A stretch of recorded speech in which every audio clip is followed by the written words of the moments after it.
because everybody's been tweeting about it, but that's terrific. 26-mile walk just before you get the chance to sit down and watch a bit of cricket. A man who's sitting down watching a bit of cricket alongside me, he'll be playing himself not too far away from here tomorrow. Watched the women's game earlier. It's a big one. There's a lot riding on this for Notts tonight, Kyle. Not so much for Leicestershire, except for the fact it's against Notts and they love to beat Notts. So exactly. there is the local derby bit. Good evening, Kyle. Good evening, Dave. Good evening to all our listeners, and what an absolutely wonderful day it's been here in Nottinghamshire. Not a cloud in the sky, absolutely roasting weather.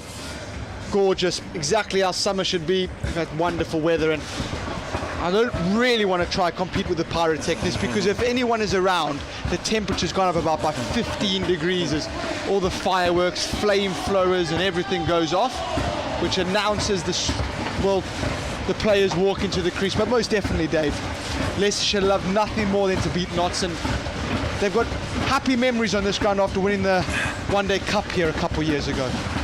We've said in the past, haven't we, surely these have been more effective in the night. In the night. Good grief. Anyway, there we are. Hopefully the music will die down in the background as well. I'm not being grumpy, I just can't hear myself think, and I just think when you see the youngsters, the flag bearers, they're all a little bit wary and scared of all the noise and all the flamethrowers. Don't know as the players actually enjoy it either. At least we haven't got the smoke that accompanied their arrival at Durham last Sunday, when we couldn't see for about the first 3 overs, and that acrid taste in the back of your mouth as the smoke billows round the ground. Anyway, greens versus greens. I think that there are only 2 sides in the competition that play in green, so we have got a bit of a colour clash. Not that that will matter. Notts are in the field. That's because Leicestershire skipper Ben Green won the toss and opted to bat first. He's chosen to put runs on the board early and then try and defend it. Leicestershire bat first. Looks as if Mohamed Amir is going to get us underway the first over. I'll give you the 2 teams in full. Notts simply one change. Binora Fernando comes in, Sri Lankan international, replaces Muhammad Ali, a Pakistan international who's gone off to represent his country. I'll give you Leicestershire in a moment, but we're going to get underway with Amir bowling and a run from the very first ball of the match, with Stevie Eskenazi out there, former Middlesex man, at the top of the order. Ben Green, who's the last couple of matches has promoted himself up the order. He's a former Somerset man, skippers the side, takes the single, and he's on top. So Eskenazi and Green are out there. Sheridan Gums, former Surrey man, he's played against Notts for Surrey in the one-day competition, gets his Leicestershire T20 debut this evening. He's down on the card at 3. As Mohamed Amir into Green, drives through the offside for 4 impressively. Nice start from Ben Green, who's a dangerous customer. Not so one to see the back of him earlier on.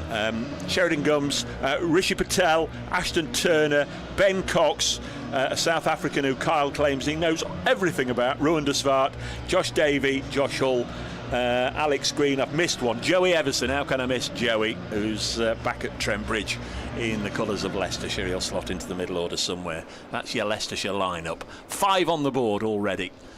In comes Amir again, and a nice controlled steer with an open face to backward point by Ben Green. 6 with Outlaws. Notts, Joe Clark, George Munsey, Jack Haynes, Freddie McCann, Tom Moore's the keeper, George Linder, Benny Howell, Liam Patterson-White, Ollie Stone, Mohamed Amir, who's bowling at the moment, and the new man, who's an absolute skyscraper of a fella, Binura Fernando. If you look at some profiles of him, they have him at 6'6", others have him at 6'7".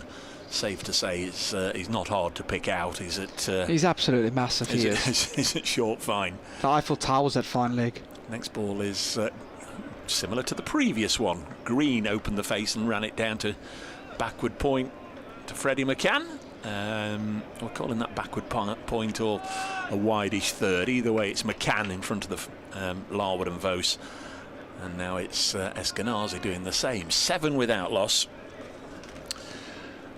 So Notts top of the North Group. They can secure home quarter-final advantage if things go their way this evening, as Amir in again to Green, took the pace off, but makes no difference, pace on, pace off. That's 3 in a row that have been steered to to Freddie McCann with the same shot. Are you happy with that? If you're not, so they're not going for the big ones, or would you like to plug that? I mean, it's too late now. There's 1 ball left in the over. Yeah, first ball goes for 4, and then it's just really easy, just with the ball going across you, just to knock it on its head and let it roll out. Slice man, third man, deep backward point, whatever you want to call it. Almost something you see in the 4-day game. Last ball of the over, and he's got hold of this one, lifting it over Ollie Stone, and that will just skip away for 4. So that's a good over for the Foxes. 12 runs coming from it. Good start. Ben Green with his first boundary goes to 6. Stevie Eskenazi also on 6. Fine start from the visitors here. 12 without loss. Good evening to everybody with us on BBC Radio Leicester. We'll try not to forget you there, and try not to drift off into any sort of home partiality. But forgive us if we do. If we get a little bit excited at excitable moments. Ollie Stone is going to bowl the second over from the pavilion. As always, good number of Foxes fans have made the journey as well, and good to see plenty of people inside the ground. Predominantly trying to get a bit of shake, Kyle. Yeah, most definitely. Ollie Stone from the Stuart Broad end. It's nice to see Gums getting his debut. Played against him. He's Mansfield earlier this season. Absolutely jet of a player. Stone in, and this is defended. Back to Joe Clark at mid-off. Green was on strike. 12 for no loss after the Foxes won the toss and elected to have a bat first. Yep, some shade is needed, I think, this afternoon. We usually see the Fox Road stand absolutely packed to the rafters, and the Bridge Road stand has taken on that this evening as it's all in shade. Tall figure of Ollie Stone comes in and is met with an absolute thunderbolt down the ground for 6. Wow, no respect shown to Ollie Stone at all. That's gone for 6. That's definitely gone for 6. Green advanced down the track and on the bounce hammered this over mid-on for 6. What an absolute cracking shot that is. Goodness me. Yeah, it's given that an almighty wallop. It's done it a time or two in the past, both for Somerset and on occasions for Leicestershire. How does Stone come back? He gets pushed out down to deep backward point, and they walk through for a single. So 19 for no loss. Green called correctly. Decided that putting Notts under a little bit of pressure is potentially the way forward. Notts have been involved in a couple of absolute thrillers. Back-to-back thrillers, actually. 1 and a 2-run win. So, for those of you who could do without a nail-biter today, hopefully we get that one way or another. Stone in, and this is pushed out. Good work by Patterson White at mid-wicket. As I think if that's beaten him, they're going to be able to get a single to mid-on, which is George Linder, the South African. He's joined by a fellow South African, not me, but Ruan de Swart. Went to my rival school, Uffies. For those of you who don't know, the same school as AB de Villiers, Faf du Plessis, Jacques Rudolph, just to name a few. Fantastic school, very proud history as well. Stone in, Eskenazi giving himself room and then flicking this over his head, over Mohammed Amir for 4. It's banged in by Ollie Stone, and Eskenazi, who sort of duck pulled it. Top edge off the shoulder of the bat, over short fine leg, and it races away for 4. And the Foxes have started very, very well. 23 for no loss. They have indeed, yeah. Now, let's have a little look at the bowling and play ourselves in here. They've taken the aggressive option, going after their shots. When he had 11 balls, 23 without loss already, and Ollie Stone has gone for 11 in this over. Can he get out the over? Goes really full and fancy beating Eskenazi for a little bit of pace there. But at the end of the second, it's 23 for no loss. Yeah, Leicestershire, a miserable campaign. I guess they're just waiting for it to end. 3 wins, 7 losses from their 10 matches. Lost at home to Durham on Wednesday by 8 wickets. That South African international all-rounder you just mentioned, Ruan de Swart, came in for his debut as cover for Nick Kelly, who's away with New Zealand. He didn't have a great game, I think it's fair to say. A second ball duck and 2 overs for 20-odd, so can only improve. But when I saw he played first-class cricket in South Africa for Northerns, I only know one other player that's played first-class cricket in South Africa for Northerns, but your careers didn't cross there. No, he didn't. He was before me. We're the same age, but he played before me. Absolutely incredible rugby player as well. Played for the Bulls, or was on the Bulls Academy, so could choose between rugby and cricket. There's Fernando. His first ball for the Outlaws. Pace off from the big man. Cut to backward, well, cut to in front of point, really, by Benny Green, and Benny Howell doing the fielding, and there's no run. A precious dot ball. There's not been too many of those at the start of this innings. So Binura Fernando, Sri Lankan international for ODI's 25 T20 internationals. He's 31 on Sunday when Notts play at Headingley. Wearing number 71. Don't know how he's ended up with that. Bowls now. Oh, wow, he's gone the distance by Green. Way over the leg side for 6 runs. And Ben Green has come to play. Might not be for a long time, but he's going to have a good time, that's for sure. That's a big blow again. That's an absolutely ginormous hit. That's gone into the Pritchard Road stand. Just hammered away on the leg side. Not a bad ball at all by Fernando. It's almost just a pickup shot, isn't it? We see so many of them nowadays just play at that top of the stumps and almost a golf swing away over the deep at wicket boundary, but you needed someone in row Z to catch that one. Great start this for Ben Green, who's on 19 from just 8 balls. It's on strike now, and Fernando again pace off, little push into the offside, and there's no run. Just looking at his bits and pieces here. Binura Fernando, born in Colombo, as I say, he'll be 31 on Sunday. Nicknamed the Regama Rambo. It's a great nickname. Well, it is. I've long since learned that don't believe everything you read on here, but there we are. Don't know where Regama is. I presume it's if it does exist, a suburb of Colombo, no doubt. Eskenazi back on strike, former Middlesex man, and he's top edged this away over. Fine leg for 6 more.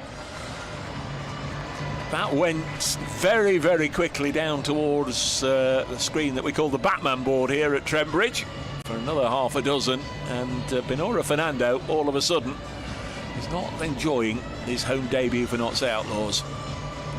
Yeah, just helped away on the leg side, a little bit straight from Fernando, and just went away for half a dozen. When he flicked it round the corner, I thought, oh, that would trickle away for 4, and it just kept flying and flying and flying. 36 without loss. Comes in again to Eskenazi, and a play and a miss this time, and because he has got a genuinely quick ball in his armoury. Tom Moores is stood a mile away, and that bounced again before reaching Tom Moores. He's not played any senior cricket in England, or not a deal, Binura Fernando, but he did have a season playing in the South Yorkshire Premier League in 2019, playing for Tickhill. Took 37 wickets that season at an average of 15 and a best of 7 for 31. Come up against him on a Saturday afternoon in Tickhill in South Yorkshire, you'll be hoping for a bit of rain, I would imagine.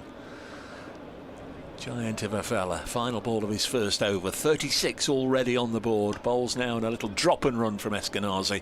And this is a fabulous start from Leicestershire Foxes here at Trent Bridge.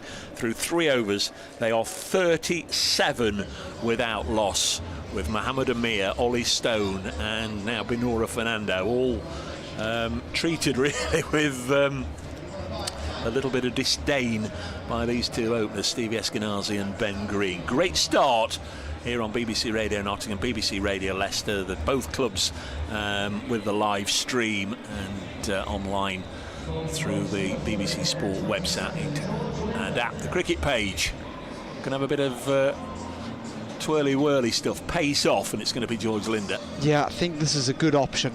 Pace on has gone the distance so far. Fernando got a couple to spin with the slower balls. We saw with the women's game earlier. It's spun a little bit, and I'm excited to see George Linder get it to turn.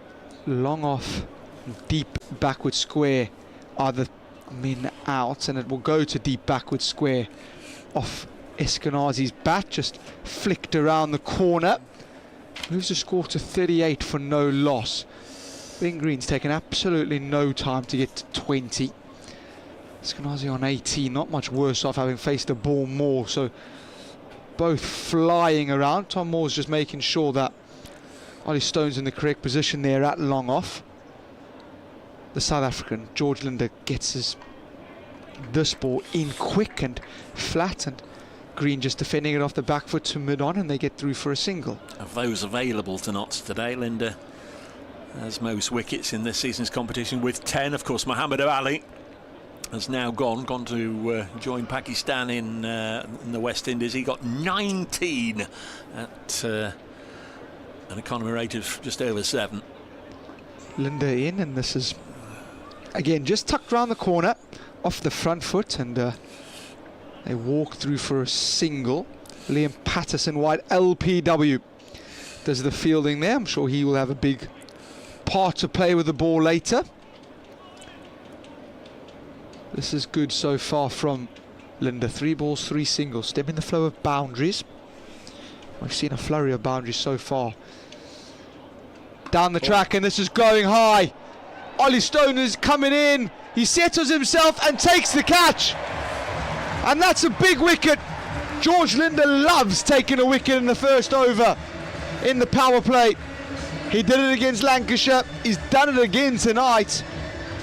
Green has got to go, and that is exactly what Joe Clark needed. Ben Green looked dangerous. It's 40 for 1. Good catch, well judged catch by Ollie Stone. Often finds himself down the ground at long on or long off, and as a consequence you do get plenty of practice at catching those that almost come out of the clouds. Nicely judged. It was fast and furious from Ben Green. 21 from 11 balls, 1 4 and 2 sixes, giving the side the perfect start. That's a good catch from Ollie Stone. The new man is on debut for the Foxes, Sheridan Gums, who has played against Notts for Surrey in the past, in fact at Welbeck back in 2022. He's 22 years of age, born in Slough in Berkshire. Always tough, I think, for a youngster to really make a mark with Surrey, and given an opportunity this season by Leicestershire. He's already played a couple of first-class matches by the Foxes and now gets his first opportunity in this competition. He's a left-hand batter and a very occasional leg break bowler, which will bring a smile to your lips, no doubt, Mr. Leg Break Man. Yeah, played against him earlier this year in club cricket. Sheridan Gums. Did he get you? No, he didn't bowl. He didn't bowl, and thankfully I didn't have to bowl at him. Linder to Gums, who's straight off the mark. Slices this through extra cover for 4. He actually did the same thing to us. First ball, he drove it through extra cover. Very, very good player. His Gums scored a bag full, and then filled another couple of bags of second team runs for the Foxes. So who was he playing for then when you played against him? Mansfield Cricket Club. So yeah, obviously played a lot of second team cricket for the Foxes and did really, really well. I'm glad to see he got the contract. Well deserved, phenomenal cricketer. Young talent. This one is through the gap away. What a lovely shot. This one a little bit shorter, a little bit quicker, and off the back foot. Gums has gone back, and back foot drove this through the gap between, a very, very small gap between cover point and backward point for back-to-back boundaries. The wicket did come that over, but it was still an expensive one. It's 48 for 1 at the end of 4. Yeah, 11 from that particular over. He was 1 for 3 after 4 balls and thinking life was good, and Notts were just starting to rein the Foxes in, but then successive boundaries. Meanwhile, Eskenazi watching on from the other end. He's 19 not out from 11. Mohammed Amir has already bowled the opening over, which went for 12. Here he comes again from this Radcliffe Road end and bowls, and played with an open face. Eskenazi will get a single. 49 for 1. Not sure what happened there. Throw came in and eluded Tom Moores, but there's plenty of backer-uppers. Notts in the all green with the white piping and the white names and numbers. The Foxes in similar green shirts with black sleeves and black cricketing trousers, and obviously the batters have got black pads on. Don't think there's any other side in the competition who wear green this season. 49 for 1. Amir bowls to the left-handed Gums, and that's through. That's the quicker ball from Mohammed Amir. Largely see him bowling pace off in this competition, but just a reminder there of the Mohammed Amir of the past. A quickish delivery. Again, just a pointer for those of you that might be watching the other side of the border, or indeed this side of the border, might not be aware. He is playing as now English qualified. He has got English nationality, so Notts aren't playing 3 overseas players. Comes in again, Amir bowls, and this is run away to backward point for a single by Sheridan Gums, who moves to 9. George Linder, the South African, and Binora Fernando on debut, the Sri Lankan, of the overseas players. Mohammed Amir married an English lady back in 2016 and has been waiting and waiting for 10 years to get a British passport and English nationality, or dual nationality, and that came through in May. Round the wicket, he bowls now. Slower ball, just paddled away on the leg side by Eskenazi. And the Foxes go to 51 for 1. Having won the toss, opted to bat first. Take yourself into Benny Green's mind. What's the thinking there? Yeah, potentially maybe Notts defended back-to-back games and thought, let's see how they do under pressure of chasing. Try on a hot night, put him under as much pressure as possible. Amir nice and full. I thought he was through there. I'm looking right behind the arm as Mohammed Amir left arm over the wicket, got one right up in the block hole, and as Gums was bringing the bat down, I thought that, you know, all these things happened, of course, in the time it took from the ball to get to the other end, but just for a glimmer of a second I thought that was just going to find a gap between bat and pad, but Gums jabbed his bat down on it and keeps his wicket intact. 51 for 1. 1 ball left in the over. Briefly tell you what happened earlier in the afternoon, if you're interested. This is hit to mid-on and not skipper Joe Clark. Yes, it is Joe Clark. Tumbling stop, goalkeeper-like. Single taken. 52 for 1 at the end of the 5th over. Earlier in the day, the Blaze, the Trent Bridge based women's team, secured their place at finals day next Friday in the women's competition. So the 4 finalists there. There'll be a couple of semi-finals and the final, all played at the Oval on Friday. Surrey, Hampshire, Durham already qualified. The Blaze got through today. They restricted Somerset to 118 for 8. England discard Charlie Dean, which has not been required for the Test match, made 41 and got 2 wickets in the first over as the Blaze showed jitters, but a wonderful knock of 60 odd from Charlie Knott, unbeaten, got the Blaze home, and they go to finals day. Here's Fernando, here's Carl van Vollenhoven to tell you about it. Yeah, change in ends for Fernando, hoping for a change of fortunes. He's in here and comes off the front foot, pushes this to Muncie, who's at backward point and does the fielding. No run. 52 for 1.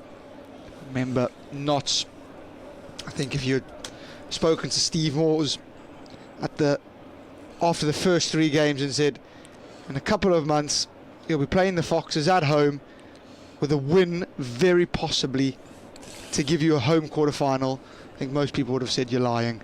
They've been absolutely fantastic. Fernando in, and slower ball, pace off, and that's absolutely cannoned into offside. Muncie's brilliant hands, picks it up cleanly, no run. 52 for 1. Notts gone on a very, very long unbeaten run. Most recently 2 thrilling wins against Lancashire and Durham. That's got them qualified for the quarterfinals for the first time since they ventured down, well, since Dave and I ventured down to Somerset. Fernando in pace on this time and through Gums before potentially knew what was going on there. So 3 doppels in a row. Notts will be hoping to bid for their first home quarterfinal since 2021. It's in their own hands, really. Win tonight, and if they take Yorkshire out the equation completely and win on Sunday, they will have a home quarterfinal. Well, they could secure it tonight if they win this game, and if Yorkshire lose to Lancashire in the Roses match at Old Trafford. That one starts at 7 o'clock. It will be a cracker. That will be next week, Wednesday. Fernando in, pace off, and just dipped, and Gums just drops his bat on it and pushes it out to Joe Clark for a single. Such good skills from the Sri Lankan international. Really, really good mix up and change up, almost like a spinner, as that just dropped out the air with, I'm not sure if you can call it overspin, but really, really good bowling. 53 for 1. This over's gone for 1 so far and 2 balls left. Best believe Eskenazi is not going to sit there and pat it back. Field on the offside, all up in the ring, bar deep backward point and deep square leg out, as this is turned round the corner to fine leg, where Mohammed Amir does the fielding, and they get through for a single. So a calm in the storm, some might say. Fernando's done a lot of every time he walks back to his mark, he tucks in his shirt and then untucks his shirt and then tucks it back in again. There's bound to be a few nerves there. I mean, we know players just flit about from country to country. He's not done a lot of that. Most of his cricket has been in Sri Lanka, as we've been saying, a little bit on the international scene, and 1 year of club cricket in England. Fernando into Gums, has bowled him! Gums giving himself a little bit of room. He's given himself too much room, and he's had his furniture disturbed. And Fernando has got his first wicket in Outlaws colours. Well, you were just talking about it, weren't you? A little bit of nerves. Well, that will settle it. It will indeed, yeah. 54 for 2. Nice and full. It's a decent over as well. That is the end of the power play. That over, 2 runs and 1 wicket. So that's just what, not exactly the doctor ordered, but Joe Clark would have wanted. But yeah, just on that point, I don't know how this has come about. Agents put players forward and what have you. And I know Mick Neal's got a very good scouting network around the world, knows pretty much all of the players and their availability and their willingness to come to the UK at short notice. And somebody's put him forward. Don't know as he knows too many of this side. If any at all. He's just been told where to go by Benny Howell. Just give him a bit of a shove and a point. Get yourself down to the far end. But you would know, Kyle, you'll have played for different clubs. You know, you meet people, you say hello in the dressing room, and how do you do? I'm Kyle, I'm Pete, I'm Steve, and you don't remember the names and whatever. But you get out there and you score a few runs or you take a few wickets, and suddenly, you know, you're everybody's mate and you feel part and parcel of it. You couldn't have described it any better.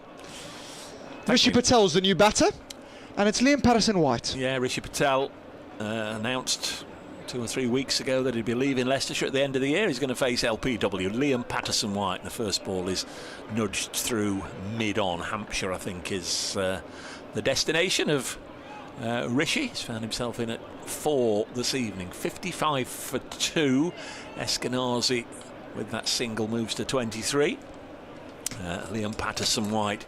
And he bowled 2 overs at Durham the other day, 2 for 7 in the back half of the innings, and didn't get back on. He bowls now, and strong blow down the ground from Patel for his first run. Slow left arm spinner, Liam Patterson-White. One or two newspaper people starting to suggest he might be worth a look for England. This is chipped into the off-field, offside, falls well short of Ollie Stone. And there's no run on this occasion. One run, I beg your pardon, on this occasion. Just concentrate on what you're doing, Dave. I was trying to do two things at once there, which is never a good idea. Next ball is cut away into the offside for another single, and steady progress being made through the course of this over. Patterson White, 8 wickets in this season's competition. He didn't play in the first few matches. He was away playing for England Lions, going at less than 8 and over economy-wise. And another single pushed down the ground. Never seen him bowl before in sunglasses before this season, but seems to do it fairly regularly now, and I'm not surprised. Sunny evening, 59 for 2, 1 ball left in the 7th. He's bowling to Patel on 2, and another push down the ground. He kept them hitting there, really, just in the V throughout that over, which went for 6 singles. 60 for 2. The Foxes, who've lost the wickets of Ben Green, their skipper, caught by Ollie Stone down the ground, trying a big blow off the spin of George Linder for 21. That was 40 for 1, and it became 54 for 2 in the previous over, when Sheridan Gums on debut was bowled by Fernando for 11. Binora Fernando, the Notts debutant. So the Leicestershire debutant bowled by the Notts debutant. And we're now going to have a little bit more George Linder. Yeah, Linder back into the attack, so left arm spin follows left arm spin. Rishi Patel on strike. He's 3 from 3. Good player of spinners, Rishi. Attacking player. Fields set deep as Linder's in and Patel's nicking it, and that will be 4. Not exactly where he's wanted that to go, but off the back foot he's tried to cut this away into the offside. A little bit of spin and off a thick outside edge. Goes down to 3rd, where they pick up a boundary. It's a batter's game, Dave. It's a batter's game. It is indeed. I was watching Binora Fernando. We've not really described his hair. He's got a shock of dark hair. And do you think that's where Rambo comes from? He's got a bandana on, doesn't he? Maybe, but as he was jogging after that, that shock of hair was bouncing like a wobbly jelly. Linder in, and this is pushed uppishly towards mid-wicket and straight at Muncie at mid-wicket, no run. It's good from you, though, because it's the first time we've seen him at this end of the ground, and he has got a bandana on, hasn't he? Yeah. Maybe that's where the Rambo comes from. I like that. Great nickname. Linder in, Patel on the reverse sweep. Watch his and hair. Fernando's got to run after this again. That'll be 4 more, and you're right. The jelly bouncing on Fernando's head is not a good sign, as that is back-to-back boundaries that he's had to go pick up the ball down at 3rd. Oh, there's a now he's thrown the ball in, and Tom Moores couldn't see it. He's thrown it into the sunshine. Tom Moores turned away, and old Binora is just trying to apologise to Tom Moores. I said everybody's his friend. Tom wasn't then. He nearly got one in the chops. Oh, goodness me. The sun is lethal. Change in field. Mid-wicket goes to backward point. Stop the reverse sweep as Linder in, and this is bowled him. What a delivery that is from George Linder. That is an absolute seed. It's unplayable, really. It's pitch leg. It's hit top of off. Rishi Patel's looked round in absolute bemusement. He had no idea how that's gone there. He's looking at the screen to go, I don't know how that's bowled me. He's just looked to flick it on the leg side. It spun past his bat and bowled him. What a delivery, George Linder. 2 boundaries for Rishi Patel in his 11. Only faced 7 balls. Wasn't there for long and got a, in Carl van Vollenhoven terminology, got a seed from George Linder. So Green out for 21, Gums for 11, and now Patel out for 11. 68 for 3, and here's a fella who'll be desperately keen, not just to get some runs this evening, he'll be keen to get past the first ball. He got a first baller when the sides met at Grace Road on what was it, the 28th of June. Not comfortable winners there, won by 74 runs, but the Leicestershire run chase petered out quite early on with Ashton Turner, the Australian, out first ball. Yeah, Linder again picking up another wicket, and another big one. Patel's a dangerous player, but one of the biggest wickets in the Fox's dugout now. Ashton Turner sweeps and slog sweeps very, very well. Linda Innan, this is just defended down the ground, and they will pretty much walk a single. 69 for 3. Bar the 2 boundaries in this over, it's been a very good 3 or 4 overs for the Outlaws. A couple of wickets and really stopped the flow of runs that was coming. The flood of runs, I should probably say. Linda Innan, this is down the ground by Eskenazi now, so he moves to 26. The score moves to 70, and the Foxes, after winning the toss and electing to bat, are 70 for 3 after 8.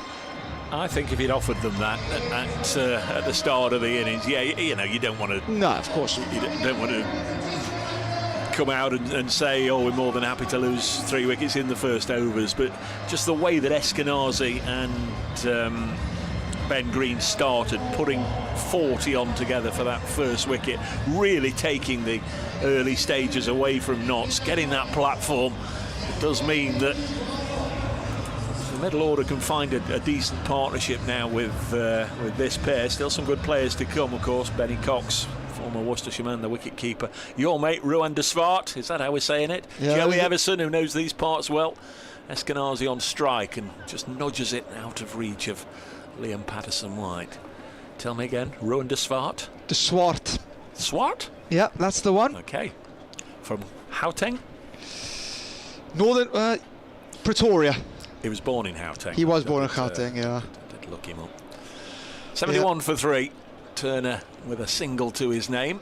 Born in the East Rand, I'm pretty sure. Ruan? Patterson-White round the wicket from this Radcliffe Road end. Ground a mixture of shade and bright sunshine. We're getting the shadow from the floodlights stretching across the ground. Single taken as it's worked out to Jack Haynes. Super fielder Haynes has taken some wonderful catches in this year's competition and saved a myriad of runs on the boundary. Yeah, Notts' best 2 fielders, Jack Haynes and Benny Howell. Next ball swept out there onto that leg side. This is going to take some cutting off, but will be cut off. And there's just a single. 73 for 3, the Foxes, who come to Trent Bridge knowing they won't be reaching finals day this year. That'll be 19 years out of the last 20. There is a point to saying that. Oh, there's a wicket. Liam Patterson-White gets Turner. He didn't go for a duck today, but didn't last much longer. I think he was bowled. He may have been stumped. He was so far down he could have been run out. He could have been even timed out before he was given a chance to get back. He was that far down. Came galloping down the track on his steed, missed the ball, and I think it clipped off a bail before it got through to Moores. It did, yeah. Bowled by Patterson-White for 2. 73 for 4 is the score, and just saying that I've been relatively pleased to get to 70 for 3 by the end of the last over. That might just contradict just what we were saying. I don't think they'd be too pleased to be 73 for 4 at this stage. No, not at all. After the start that they got, the Foxes would most definitely be looking at around the 180 to 200 mark, and they've just kept losing wickets to some very interesting shots. Turner trying to run down and hit Patterson-White inside out over extra cover. A little bit of spin and has bowled him. Yeah, I was just sort of. It isn't a pop at Leicester per se. No. It'll be 19 years out of 20 they've not made it to finals day. The last time they did was 2011 when they won it, and of course that was their 3rd win. They were such a strong side in the early days of the T20. They won in 2004. They were given it in 2006 by the controversial ending here. I can hear lots of people throwing things at the radio and the speakers and the tablets. That controversial ending here where Jim Allenby bowled the final ball, which, depending on which side of the border you're from, some would say it was above waist height, some would say it was below waist height. But the fellow who hit it away 4-6 and wanted another ball to be bowled, Will Smith, is the match referee this evening, coincidentally. New man is Ben Cox, once a blast winner himself with Worcestershire. In fact, he was man of the match in the finals day in 2018, I think, off the top of my head. And hopefully the music will die down and we can concentrate on the cricket again. Foxes 73 for 4, LPW with his first wicket. We are 2 balls away from the end of the 9th over. I didn't recognise that tune. Also didn't. It's not one on my playlist. Patterson White, 2 little ducks on his back, 22. Ben Cox has taken guard. And gets one down the leg side, which he paddles away for 4. And Binora Fernando, somebody's told him at least make an effort and put a dive in. He was meters from that, and it passed him and he's dived. You know what that is, Dave? That's I don't want to fetch this. I'm going to dive and let someone else go and get this job. No, somebody in his career has told him at least put the effort in. The crowd will appreciate it if you put the effort in. The ball was, as Kyle said, past him when he dived. 77 for 4. Cox off the mark first ball. Cox blocks his second ball to end the 9th over. 77 for 4. Liam Patterson White with a wicket now. Green 21, Gums 11, Patel 11, Ashton Turner 2. The 4 to be dismissed. 2 wickets for George Linder. 1 for Binura Fernando, 1 for Liam Patterson White. And do you know what links those 4 wickets and the wicket takers? All left armers. We've not seen a left-handed batter out there, have we? But all 4 wickets have been taken by left armers. You can have that one on me. I tell you, that is a phenomenal... Well, not really. Don't go overboard. Bit of genius from you. This is the first right-hand bowler we've seen then all night in Benny Howell. Wow. Very good observation. Ollie Stone. Apart from him and him. What did the Romans ever do for us? 77 for 4 after 9. Benny Howell from the Stewart brought in with his lime green armband on. This bowler's change up. First ball is just bunts it down the ground. I'd call it a wristband rather than an armband. Yeah, wristband, sorry. Yeah, lime green. What's armbands for? Going swimming? Yeah. I bet you still wear armbands. I do still wear armbands. Need armbands in this weather when you're swimming.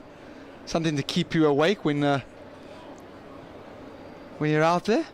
Lilos. Cox is a good player for the Foxes to have coming in at this stage of the innings. Nuggety hard. This one pushed down the ground by Cox. So Cox is 5 off 3 now with that single. 79 for 4. Benny Howell bowls loads of change-ups, off-cutters, back of the hands, knuckleballs and pace on.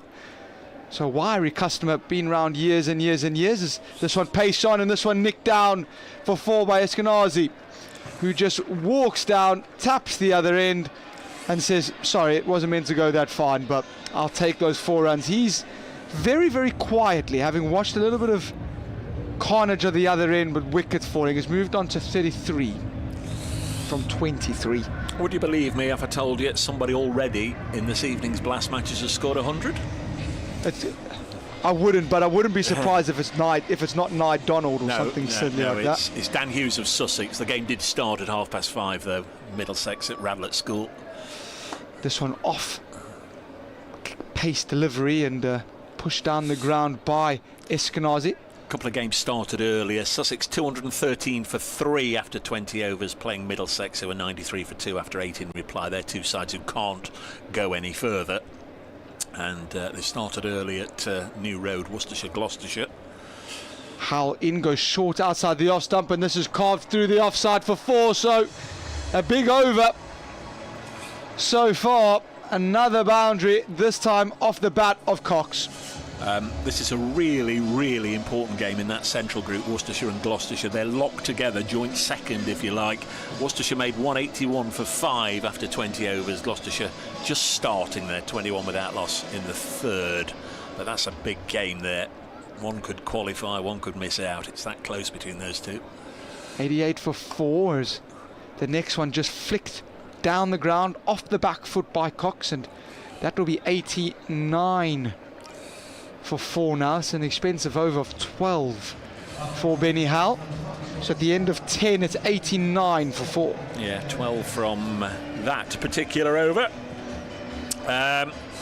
Leicestershire could tie up the all-time record here against Notts.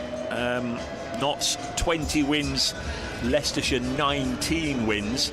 I'm not sure, as it doesn't say a tie anywhere, I'm not sure why the 2020 quarter-final doesn't feature there. Presumably that's gone down to a Notts win. You may remember that Notts and Leicestershire tied on scores, but Notts went through to finals day on the amount of runs scored in the power play. It was all very bizarre on the evening, but I've got it down as Notts 20 wins, Leicestershire 19. Here's Linda. George Linda, South African, 33-year-old slow left-arm spinner from Cape Town, international cricketer for his country. First ball down the leg side.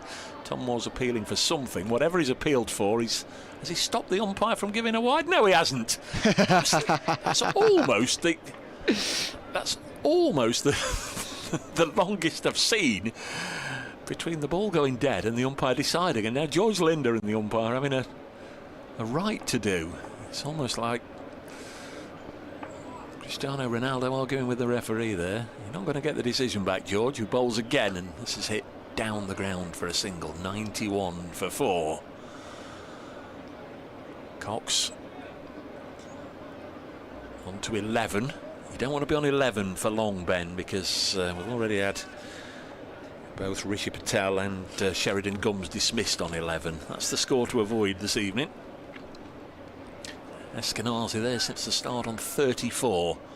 He pushes this back to the bowler. In the match that certainly later on we'll be keeping an eye on, Lancashire are batting at Old Trafford. They are 30 for 1 after 3 against Yorkshire, who are second in the group behind Notts. They're 2 points behind Notts, courtesy of having tied a game earlier. This is turned away to the floppy-haired Fernando. 92 for 4. Did you see there how he bounced the ball in? He kept it low so Tom Moores wouldn't protest about it being thrown up into the sun. He might get the umpires ticking him off for bouncing. You look at Paul Pollard. Paul Pollard's not happy, is he? Giving him a glare. Square leg umpire. Cox on 11. Fox's wicket keeper will push this into the covers, and there's no run. Really good from George Linda. It's just been very economical here. 2.4 overs, 2 for 24. This over has been very, very good though. Yeah, 3 coming from it. All action, 45 minutes so far. We're in the 11th over, and this is a sweep out onto the leg side. Might be another wicket for Linda. Crikey me, he's only got to turn his arm over, and they, almost like lemmings jumping off a cliff, they throw themselves at the mercy of George Linda. That's just been paddled away straight into the hands of Benny Howell, and it's another wicket for the South African spinner, who this evening can do no wrong. Ben Cox caught by Benny Howell from the bowling of George Linda for 11. Told you. Terrible number to get out on. Told you. Wow, wow, wow. Well, we're going to see Ruan de Swart come to the crease. So left-hander Joey Everson was penciled to come in before him, but it's going to be Ruan first. Is this where you'd expect to find him? Down at 7? Is he a bowling all-rounder? No, I would have thought to see him a bit higher up, if you want me to be honest with you. Oh, so handy player to have coming in at this stage. And I thought he'd be around about 5, maybe 5 or 6. 2-ball duck against Durham on Wednesday. Good luck, Ruan. Yeah, George Linda's got the bit between his teeth. He's taken a wicket in all of his, in every single one of his overs. He's got 1 ball to go here. And he's got a chance to bowl at a fellow South African. They all like that, don't they? They do. They do, yeah. Ruan's been around, started his career at Northerns in the Titans, then from there went to the Dolphins, from the Dolphins up to Potchefstroom. Where are the Dolphins based? In Durban. Durban Dolphins. Durban Dolphins. And then he's gone back up to Potch, which is pretty much as far north as you can go. 92 for 5, 1 ball left in this, the 11th over. So eventually the music grinds to a halt. Linda 2, a left-hander, and he's off the mark first ball. The first lefty we've seen in this Foxes line. For that reason, might have come in earlier, but he's there now and gets off the mark. 93 for 5 at the end of that over. George Linda 3 overs, 3 for 25. Doing a pretty good job for the Outlaws, who will be playing a quarter-final somewhere next Wednesday. If Notts are at home, there's a lot of ifs. If Notts are at home in the quarter-finals, and it is next Wednesday, I know the club, speaking to one or two people and just putting the feelers out, the club will be strongly in favour of it being a 4:30 start if England football get through to the semi-final of the World Cup, which is played at 8 o'clock on the same evening. But there's a lot of ifs, because it depends on the football against Norway tomorrow night, it depends on getting through, depends on getting a quarter-final, depends on Sky, which games they pick for live coverage, etc, etc, etc. Howell in, and there was no ifs with this one, as this was flicked out to deep mid-wicket for a single by Ruan, and moves to 94 for 5. There's a lot of ifs there, isn't there? Yeah. Well, we don't know yet. We don't know. You don't know what's going to happen. Notts have qualified, but they could be anywhere between, I think, the number 2 seed or the number 6 or 7 seed. Howell in and an off-pace ball, and this is pushed back at him by Eskenazi, who's on 35, been there from the beginning. Well, they couldn't be number 7. I don't think they're going to. Well, they're not going to finish 3rd in the group. So they'll be somewhere between number 2 seed and number 6 seed. Howell in, and Eskenazi just dropping this on the leg side. They run the first one hard. De Swart wanted the second, and they potentially should have come back for one with a missed throw there. Eskenazi 36 from 27. He can score quickly. He can play big shots. I've seen 5 of his teammates come and go. Does he try and bat through the innings here, or does he try and pick up the tempo? I think he's probably got to just bat through the innings for a little bit and then pick up the tempo a little bit later. Maybe in overs, from overs 14 onwards, as that last one was just carved away out to Freddie McCann on deep backward point for a single, 96 for 5. So this over just dealing in singles at this moment in time. This one short and wide, and again pushed out to the sweeper on the offside. So just again, Notts have done really, really well. Just when Leicester look like they're just going to make that next step, have a couple of big overs, hit a couple of boundaries, they take a wicket, and then there's a bit of a lull for 1 or 2 overs, and then sort of the rhythm starts all over again. So Notts have done really, really well. Benny Howell around the wicket to left-handed De Swart, who's turning this round the corner to Fernando, who does the fielding. Did you see that then? It's the first time I've noticed that. Speared the ball in, right arm, and he's I've also just noticed that, and now he's gone off. He's gone for a comfort break, and replaced by Joe Pocklington out there as a sub-fielder. Yeah, a little bit like Samit Patel and Graham White and 1 or 2 others we've seen here over the years. Bowls left arm, throws it right arm, but I didn't notice earlier on when he was fielding, perhaps because he was just underarming it back in the sun. So Joe Pocklington on the field as a sub. It was the end of the over, 98 for 5. Joe, one of the not second 11 players, beaten in the second 11 T20 final at Wormsley on Tuesday. Watch that on the live stream. They played really well to beat Sussex in the semis, and then Ben Martindale's side defeated by Warwickshire in the final. Just didn't find the same level of consistency. Patterson White to bowl to De Swart, who tries a reverse. He's hit bat and pad, it must have been, and a muted appeal, and there's no run. Trying to switch it. Crikey, the first left-hander we've seen out there, and he wants to play as a right-hander. He's on 4. First runs for the Foxes. He's now going to push this to mid-wicket and scamper quickly for the first one, and then come back comfortably for the second one. Freddie McCann, was it, doing the fielding? It was. Can't quite see due to the giant screen that doesn't work. That doesn't work. 100 for 5. De Swart onto a runnable 6. Patterson White bowls to him, and I think he could see he was going to play the switch hit again. Had he stood where he was, De Swart, that would have been a leg side wide, but he made it into a legal delivery and then hit it straight on the bounce to Joe Clark. 100 for 5. Next ball sees the Swart push it into the offside, and again straight to the Notts captain Clark, who I spoke to after the win at Durham on Sunday, and was absolutely delighted to get his first 50 of the competition. He's really gone through a lean time of it with the bat. The Swart again works it out onto the leg side, out to Freddie McCann. Good throw from Freddie, if anyone can, Freddie McCann. 101 for one. One ball left in the 13th.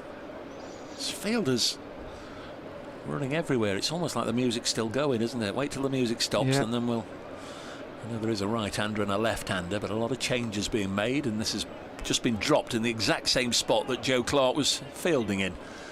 And that's the end of the over. 102 for 5 here at Trent Bridge on a sunny evening. East Midlands derby between Notts Outlaws, Leicestershire Foxes, and some crackers over the years, these two sides.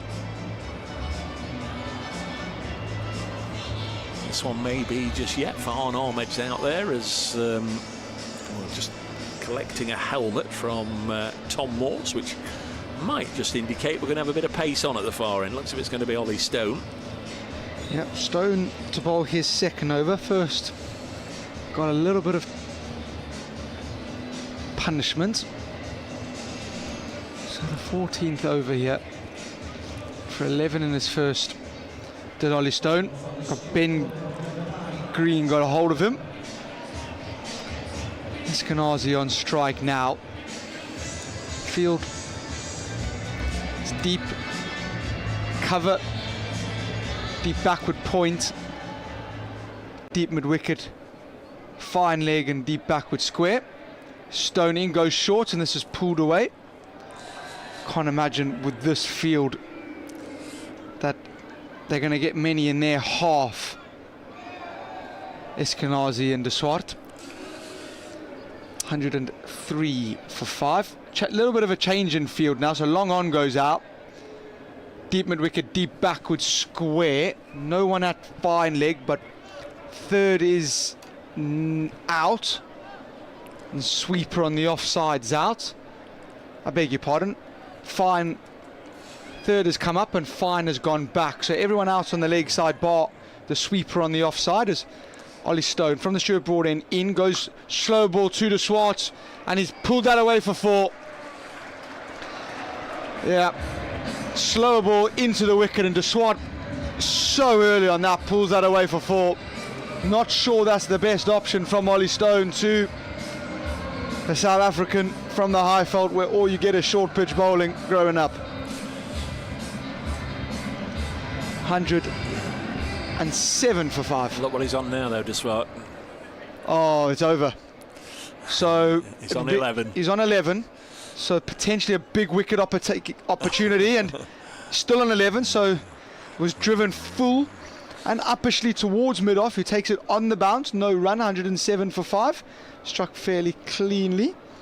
The danger number. De Swart's 11 off 11. Eskenazi 39 off 30. The Foxes having won the toss, 107 for 5. They wants to put Notts under a little bit of pressure and have a bat first. Stone goes full to De Swart, who's digging out a Yorker. It's the best he can do is keep it out, so it's no run. It was a terrific delivery from Ollie Stone. Really he was, good. Quick to get down there as well and pick the ball up, prevent them scampering a single. Yeah, Liam Patterson-White still got an over.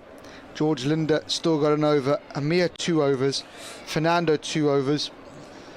And Ollie Stone will have 2 overs after this one. So plenty of overs left in the shed for Joe Clark to choose from. Ollie Stone is in, and this is around the corner, and that will be 4. And that will be the first batter to get off the dreaded 11 this afternoon. It's a scary number. It's the second boundary in the over, and it's from Ruan going from 11. The score goes to Nelson, so pick your poison. Nelson for 5. Yeah, 1 ball left in the 14th. Stone needs to get out of the over now. He's gone for 20 runs. Yeah, mid-on coming up now. That's from 2 overs, Stone, by the way, not the 1 over. 1.5 overs none for 20. Deep backward point now goes out. Potentially a short and wide ball, full and wide, goes short, gloved and gone. So Ruan's got to go. The short ball plan does work in the end. A little glove goes through to Tom Moores, who takes a really, really simple catch. If 11 doesn't get you, Nelson will. And it's 111 for 6. Yeah, I don't know about a routine catch there. He had to, as we know, his typical wicket-keeper's stature, Tom Moores, and he had to leap quite high to catch that one. Thought he did a pretty good job there. Disbarred out for 15 from 14 balls, a couple of fours. And Foxes need a real influx of runs from somewhere. Eskenazi's still there. He's going to be joined now by former Nottsman Joey Everson. Talked earlier about the Foxes and their sort of great period of T20 cricket. They've had a great record against Notts in terms of centurions. There's only been ever 7 centuries scored in T20 cricket against Notts, and 4 of them by Leicestershire Foxes players. Jim Allenby, Brad Hodge and Greg Smith all did it at Leicester, and Cameron Delport, another South African, Cameron Delport did it here in 2017. I suppose you know Delport as well, do you? You'll have played against him or with him. No, never played against Delport. End of the 14th, 111 for 6 as Patterson White bowls to Eskenazi, and he takes a single. I thought all you South African cricketers had played against each other and with each other and went to school with each other. We know everybody. We know everybody. We've played against everybody. 112 for 6. Joey Everson, on loan from Kent. Must admit, Notts were down there a couple of Fridays ago for a T20 game. They were a little surprised that he'd been allowed to leave Kent, not be part of their T20 side for this competition. He gets off the mark, nudging this to mid-wicket. Benny Howell coming in from the fence to prevent the second. 113 for 6. Eskenazi on 40 from 31 balls faced, and again he'll just drop it in the same spot as Everson did from the previous delivery, and this time it's left for Jack Haynes to field. 114 for 6. Yeah, just ticking it over. Liam's bowled really, really well here, and for 20 so far. Next ball just helped into the offside, and there's no run. Lancashire 80 for 1 after 7 in that match against Yorkshire. I think it's fair to say, without any hint of bias, the entire Notts camp want Lancashire to win that, as this is played back to the bowler, Patterson White. A mistimed cut by Joey Everson. And they've played a fair amount with Patterson White.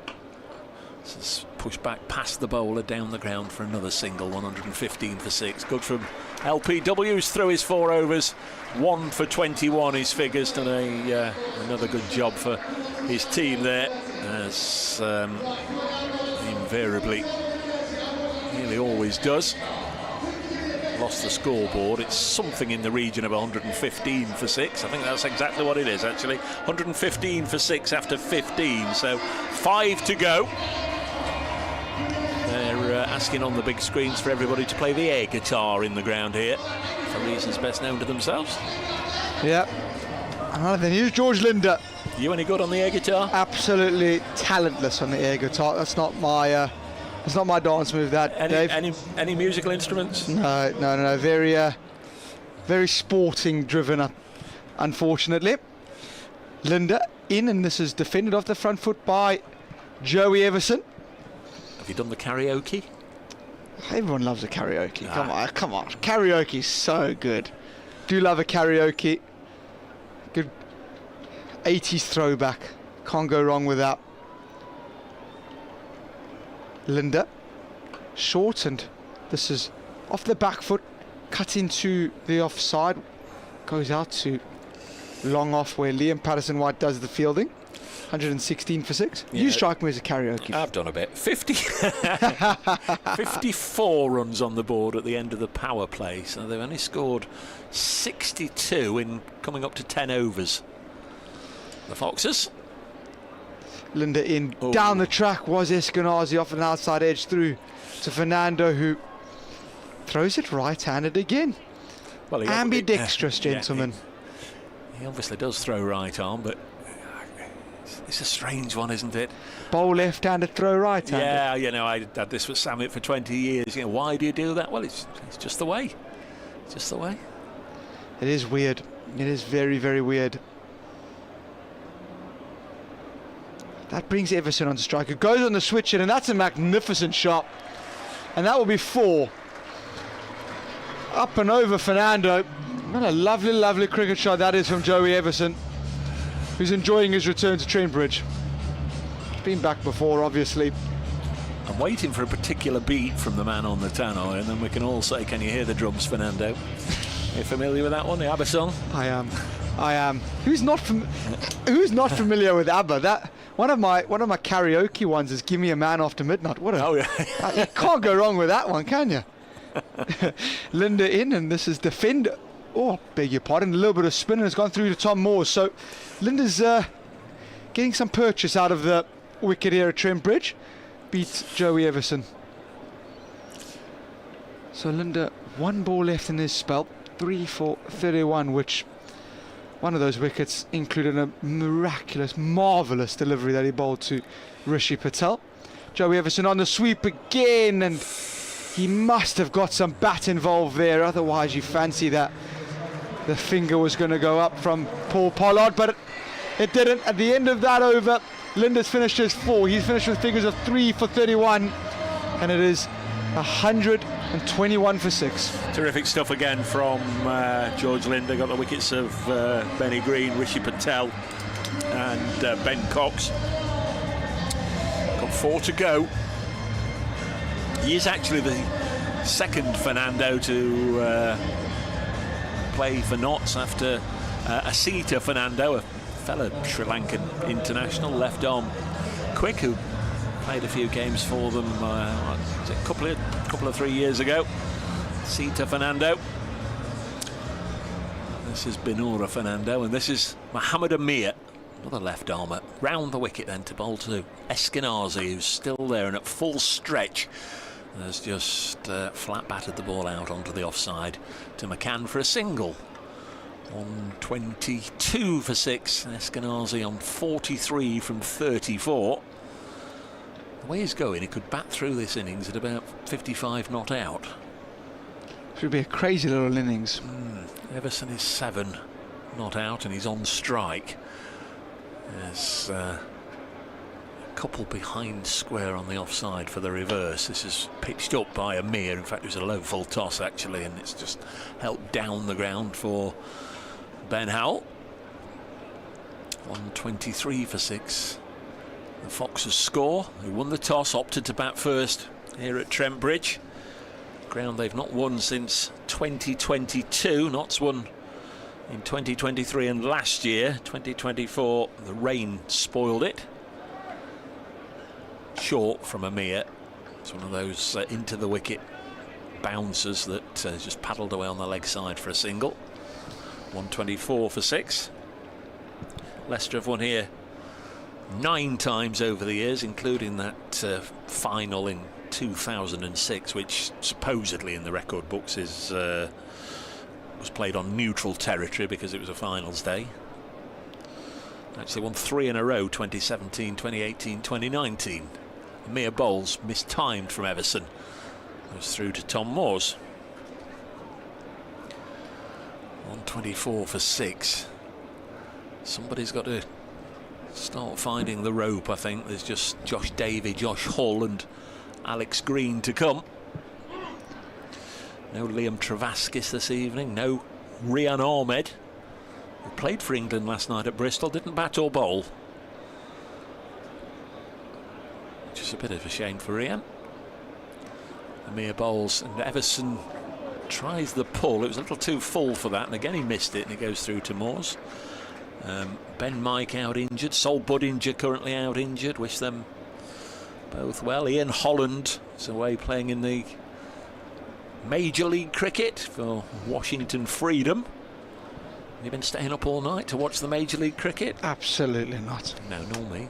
I would have thought you'd have been a pick for that. That's the sort of stuff players of your ilk that's played a little bit here and there might just have got a call for. The T20 gravy train Pushes this into the offside.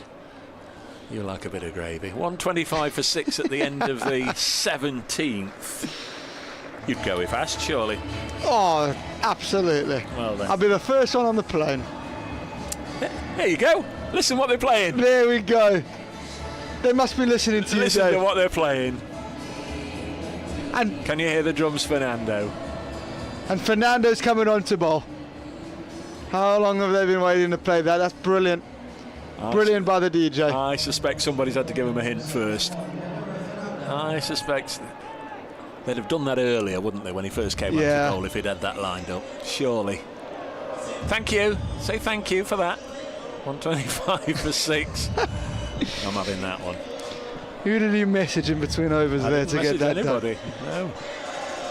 So we are going to have... They should have played it actually through the interval, then we could hear it all. I know. It's a tune, isn't it? It's a great song. Can't Fantastic beat a bit of song. Abbott. There he is, Binura Fernando, his third over. Fernando, from the Stuart Broad end, goes pace off, and he's going to have to re-bowl this one. Umpire Polly's not going to let you get away with that. Paul Pollard, who stern man, isn't he? Used to play his cricket here. Also went on, had a few successful seasons with Worcestershire as well. Good man, Polly. Yeah. If he gives you out LBW, you just walk. Well, generally you're out. Doesn't get too many wrong. Fernando just had to reload here. So first ball of his over. Oh. Wide, and it's gone straight up. Jack Haynes is the man running in, the man you want to run in, and he's got it. Fernando gets another one. Tom Moores is the first man to congratulate him. They're having a chuckle there, they're having a laugh. Well, I'm laughing because Tom Moores sort of had to leap up in the air to high-five Binura Fernando. One's 5'5" and one's 7'7". Everson out for just 9. Caught Jack Haynes bowled Binura Fernando for 9, 126 for 7. Yeah, Fernando getting a second wide delivery, and Joey Everson could only manage to hit it straight up in the air. So Joey Everson's got to go. Fernando, besides his first over, has been phenomenal. That's when he should have played it. That's when they should have played Can You Hear the Drums, Fernando. Just every time he gets a wicket. I agree, it should be his theme song. Here's Josh Davey. Good to see Josh playing again when Notts went to Leicester not too long ago in the county championship. Josh Davey got quite badly injured on the first day and had to come out. Official replacement. I think it was Tom Scriven who took his place for the rest of the match. Good to see Josh back in the lineup. So it's Davey now, Fernando in, and this is pushed out into the covers by Davey, and Joe Clark does the fielding in extra cover. No run, 126 for 7. Eskenazi could carry his bat here if 3 more wickets go at the other end. Play for a little Reading Cup. 44 off 35 is Eskenazi. You fancy he's got to really put his foot to the floor here. If there's going to be anyone that's going to get them up and around the 140, 150 mark, it has to be him, really. Fernando goes wide Yorker, and that is a very, very well bowled ball. Goes through to Tom Moores. Davey incredibly late on that. It helps if you know where to look. No player has carried his bat through an all-out innings in T20 cricket against Nottinghamshire. There we are. We're in the 23rd, 24th year of the competition. I mean, it shouldn't happen, really, and clearly by that it tells you how often it does or doesn't happen that an opener stays there and the other 10 wickets go at the other end. But it could happen here. Fernando, slower ball, and again pushed out into extra cover where Joe Clark does the fielding, and another dot ball. truth, you shouldn't get bowled out in a T20 match. No, you shouldn't. But that's not to say sides don't get bowled out, because they do every single round of matches. Yeah, so 4 dot balls here. 120, 126 for 7. Fernando 2.4 overs, 2 for 17, the tall left-hander. This is a full Yorker, played away on the leg side, and they should be able to come back for 2 and do. Ollie Stone does the fielding, and a very wayward throw means George Munsey's got to do the backer-uppering, and he does, and keeps it at 2, so 128 for 7. Joe Clark will be absolutely ecstatic with having lost the toss and the way his bowlers have performed this evening. Been very, very disciplined. Ben Green and Eskenazi at the top look like they could run away with it, but have been pegged back well. This is a slower ball and just played out into the offside. They run the first one hard, but they're not going to get 2, and that is a fantastic single from a Outlaws point of view, because at the end of the over it's 129 for 7, and it means that Davy's got to face again. Yeah, the weekend, of course, Notts 2 wins, or last weekend 2 wins here on the Friday against Lancashire by 1 run, and then Sunday at Durham by 2 runs, and that made it 7 consecutive wins. I had any number of people asking me, was that a Notts record? And I actually didn't think they were anywhere near the record, and so as a consequence I hadn't got the stats to hand, so you can guess what I did first thing Monday morning. Just watch Mohammed Amir first. 129 for 7, bowling to Davey on 3. Bowls now, and it's pushed back to the bowler. This is a rarity of a season in that we've not had any games rained off yet, so all these other unbeaten runs that Notts have had have involved abandonment, so I don't know what you call. It's the first time Notts have won 7 in 7 consecutive matches that have been played. As Amir bowls, make sense of that in a moment, as this is nudged into the offside. In 2014 they won 7 out of 7, but in the middle there were 2 games rained off, so whether that counts as 7 out of 7 I don't know. It's up to you, but obviously tonight they're bidding for 8 out of 8. In 2016, even better, they went 13 matches without losing, 9 wins and 4 abandoned.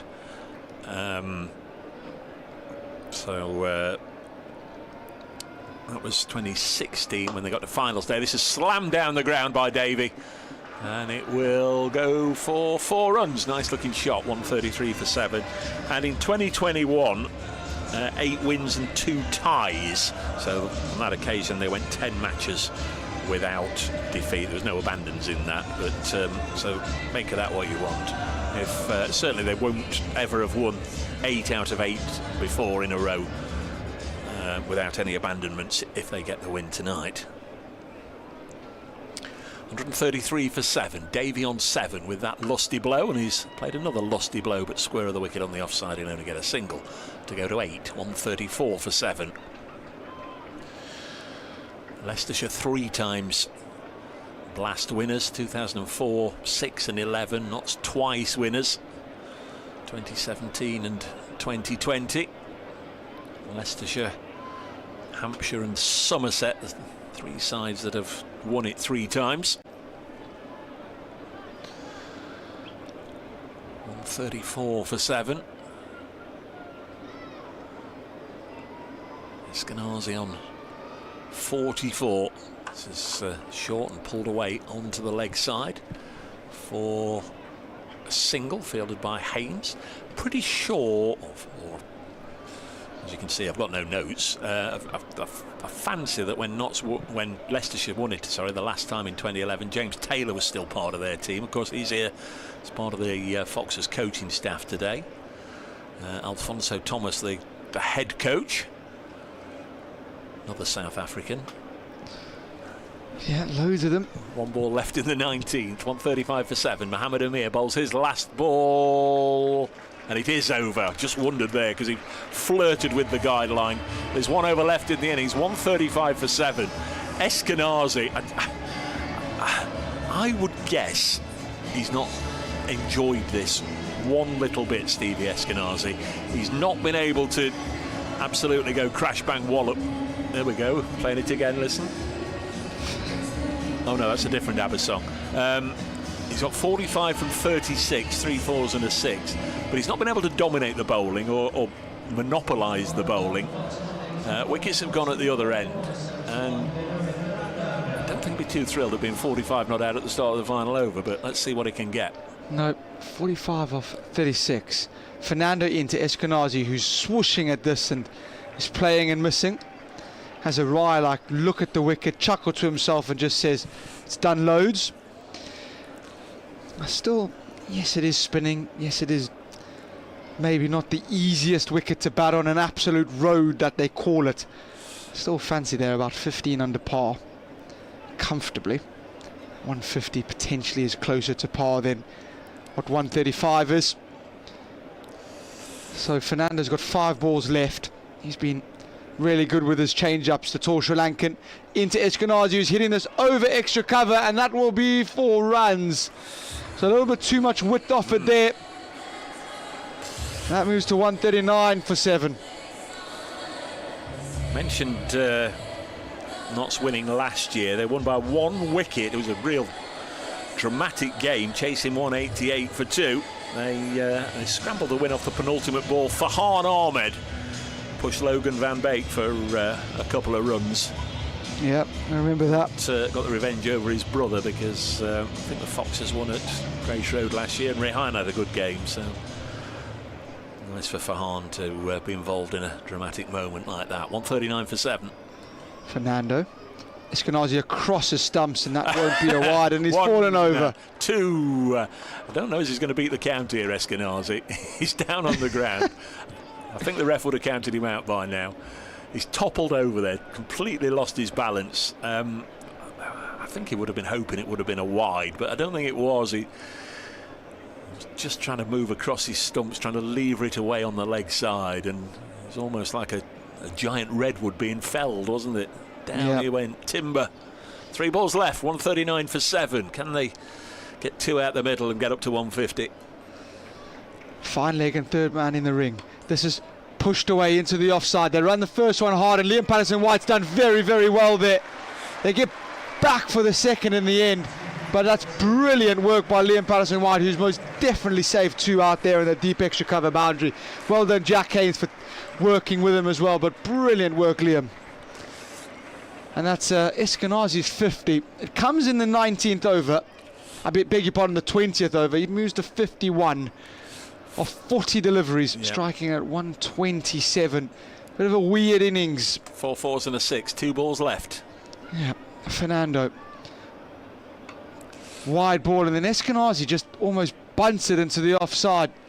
And he will carry his bat by any dramatic no balls wides. Yes, but that are going to be bowled. As a cricketer, you would know it's not a proper carry to your bat unless they're all bowled out at the other end. No. You just have a red ink, or it'll just be not out unless there's a crazy run out. And why wouldn't you just keep running and running and running? Very, very interesting, very interesting innings by Eskenazi. 142 for 7. I don't blame him at all. He's done his bit. 52 or 41's perfectly acceptable. Yeah. And without him, there'd been a right old pickle. Yeah. Last ball. Davey, who's 8 off 10. Fernando in. Davey swishes and misses, and they're going to come through for a bye. Tom Moores has the presence of mind not to throw that, and Notts will be very, very happy with that bowling performance. Fernando finishes with figures of 2 for 28 in his Notts Outlaws debut at home. Very, very good, in considering that his first over was very expensive. His next 3 were absolutely fantastic. The Outlaws, after having lost the toss and asked to bowl, have put on a very, very good show here, and it's 143 for 7. Steve Eskenazi 52 off 41 on what looked like a very difficult wicket to sort of get yourself in on. And the Outlaws require 144 runs to win here. There were 40 without loss, you know, Leicestershire. I know. There were 37 for no loss in the 3rd over, 48 for 1 in the 4th. And then it just sort of fell off a cliff. What, on what you've seen, were the reasons that Leicestershire lost their way, were the reasons that Notts got back into it, and what's likely to follow from here on in. George Linder, that extra little bit of quality, Linder and Patterson White. I think that's changed it. Linder and Patterson White in the middle overs. If we have a look at this, Linder gets Green out, he gets Patel out, Ashton Turner gets out from Liam Patterson White, and then Linder gets Ben Cox out. So 4 wickets there falling to spin in the middle overs. That potentially then changes the game, stops Eskenazi really being able to go after it's at the death, and just pegs Leicester back. I think spin is very, very challenging to play. Thank you for now, Kyle. Low-scoring games can sometimes turn into the most dramatic of finales. We'll have to see when we return. Notts will require 144 to stay top of the group and make it 8 wins out of 8. This is a joint production with our very good friends from BBC Radio Leicester, BBC Radio Nottingham, of course, hosting. And we're going to hand back to the respective studios. BBC Radio Leicester will have Jake Garner picking up there, and BBC Radio Nottingham on the other end of this line, hopefully, will be Adam Hassel.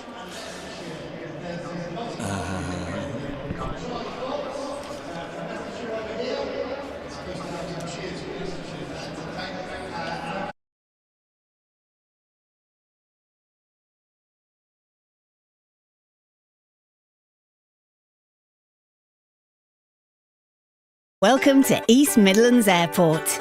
Or should we say, the easiest Midlands Airport. The airport at the heart of the UK, flying to over 70 destinations. The easier airport with faster check-in and security that gives you extra time to relax and get in last-minute shopping. The airport that gets the kids on board before they get bored. East Midlands Airport, the easiest way to get away. To book your next holiday, visit eastmidlandsairport.com.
Thank you very much. Welcome back to Trent Bridge with the floodlights on. It's still a lovely, glorious evening, but they do like to get these things out of the way during the interval so it doesn't interfere with the players during the match. The umpires already out in the middle in their bright pink or fuchsia or whatever colour you want to imagine.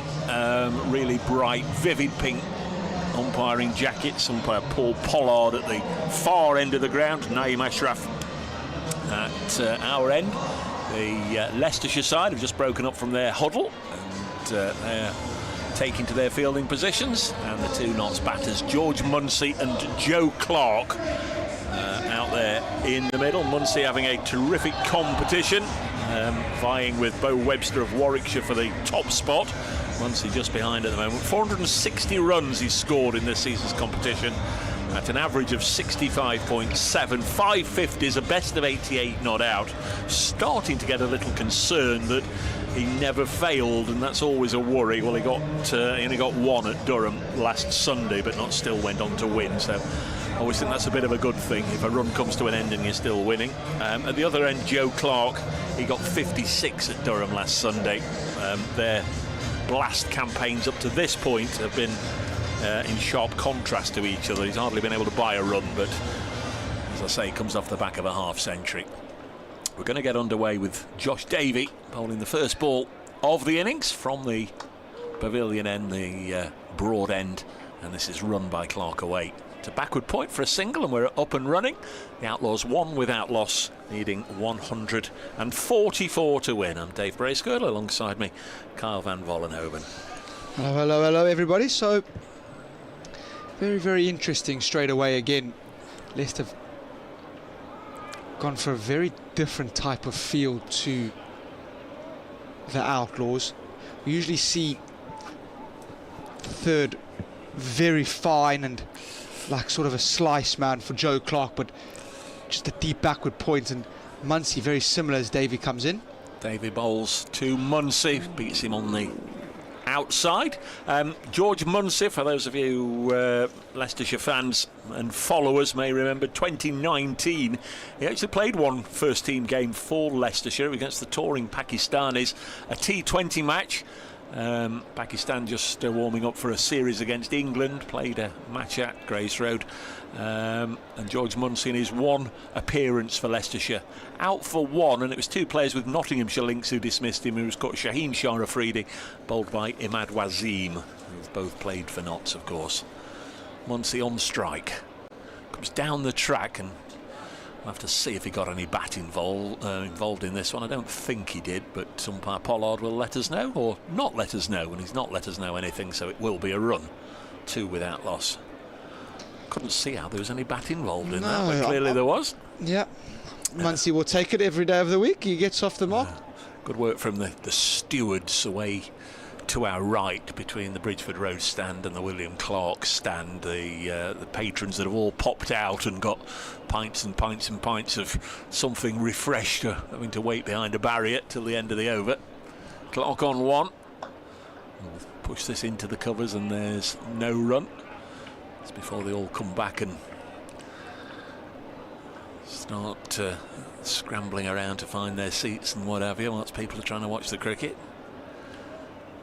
Not been too much movement behind the arm at the pavilion end. There's quite a little bit of it commented on by the radio and television people during the test match. First time that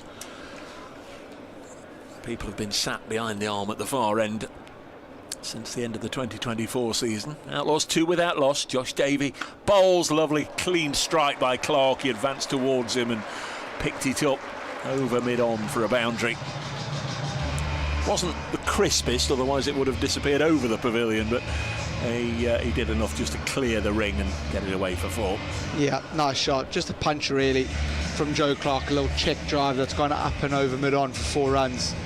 Really, really good shot. Nice way for him to open up his boundary account for the day, and it's just set up a change in field as deep backward point comes in and deep mid wicket goes out, which will mean a change in plan from Davey. He'll be going into the wicket straight at Clark. Final ball of this initial over, 6 without loss. Bowls to Joe Clark. This has gone up in the air and it's a catching chance. And Clark is going to go. Oh, it's dropped. Oh, my word. Alex Green.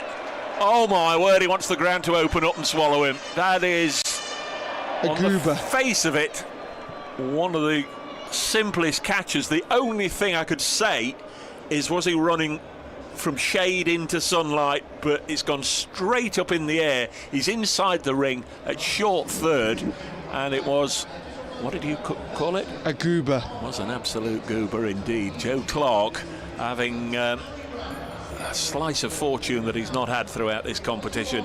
If he's hit it anywhere near a fielder, it's been caught. If he's been hitting on the pads, he's been out. He gets a real life there. An absolute dolly spilt by Alex Green. And it's the end of the first over, and it's 7 without loss. Yeah, Joe Clark gets a life on 5, and Ben Green is getting a little bit of a talking to from both sets of umpires here. Not quite sure what's going on.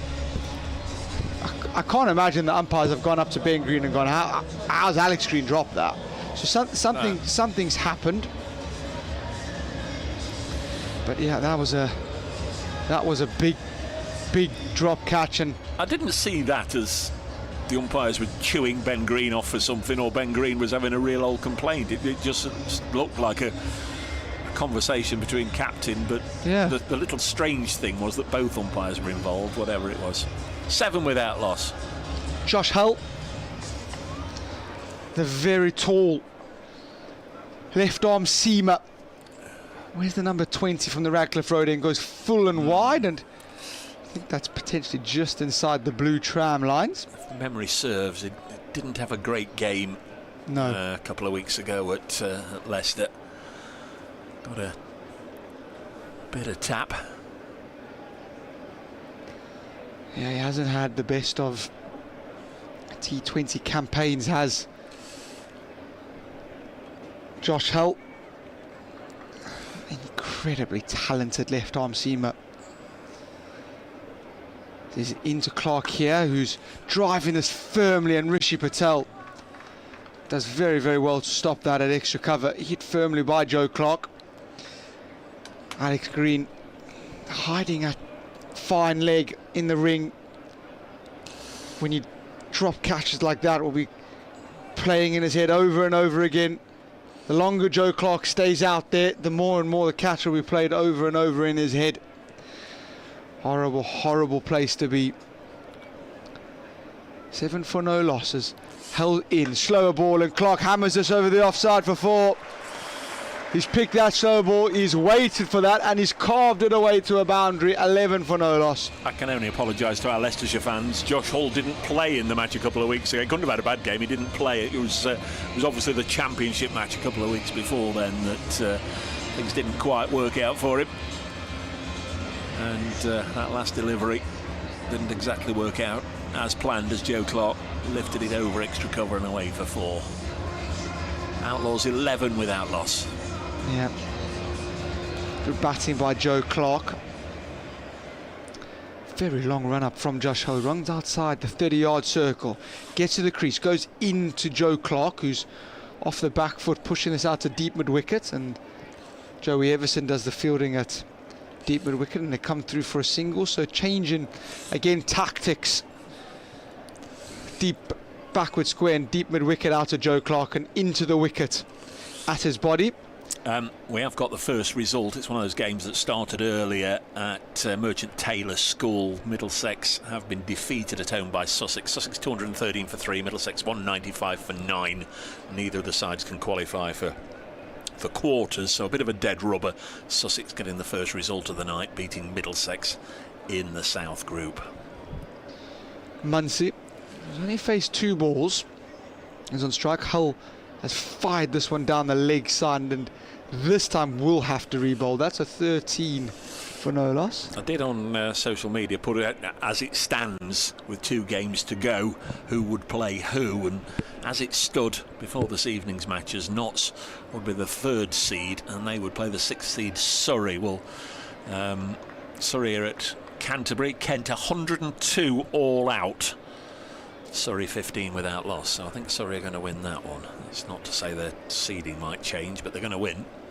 Hell, in goes short to Muncie, who's been rushed a little bit off the top of the bat and rolls into the league side, and they come through for a single. Just in case you weren't with us earlier, nothing can be sort of confirmed one way or another about those quarter-finals until after Sunday evening's matches have concluded. We know some of the sides that are already through to the quarter-finals, but then it'll be Wednesday, and then it'll be sorting out start times. Hell, in goes short to Clark, who's pulling this one out onto the league side for a single. So it will be 15 for no loss at the end of the second. And the intel I'm getting from the club here is that if Notts were to be at home and it was Wednesday and England were playing football at 8 o'clock in a World Cup semi-final, they would push for the game to be brought forward to 4:30. But there's a lot of things that might just scupper that. Notts have got to make sure they get a home quarter-final. England have got to make sure that they win their football match tomorrow night. They're still going to get past Haaland. They have indeed, and then Sky's television picks.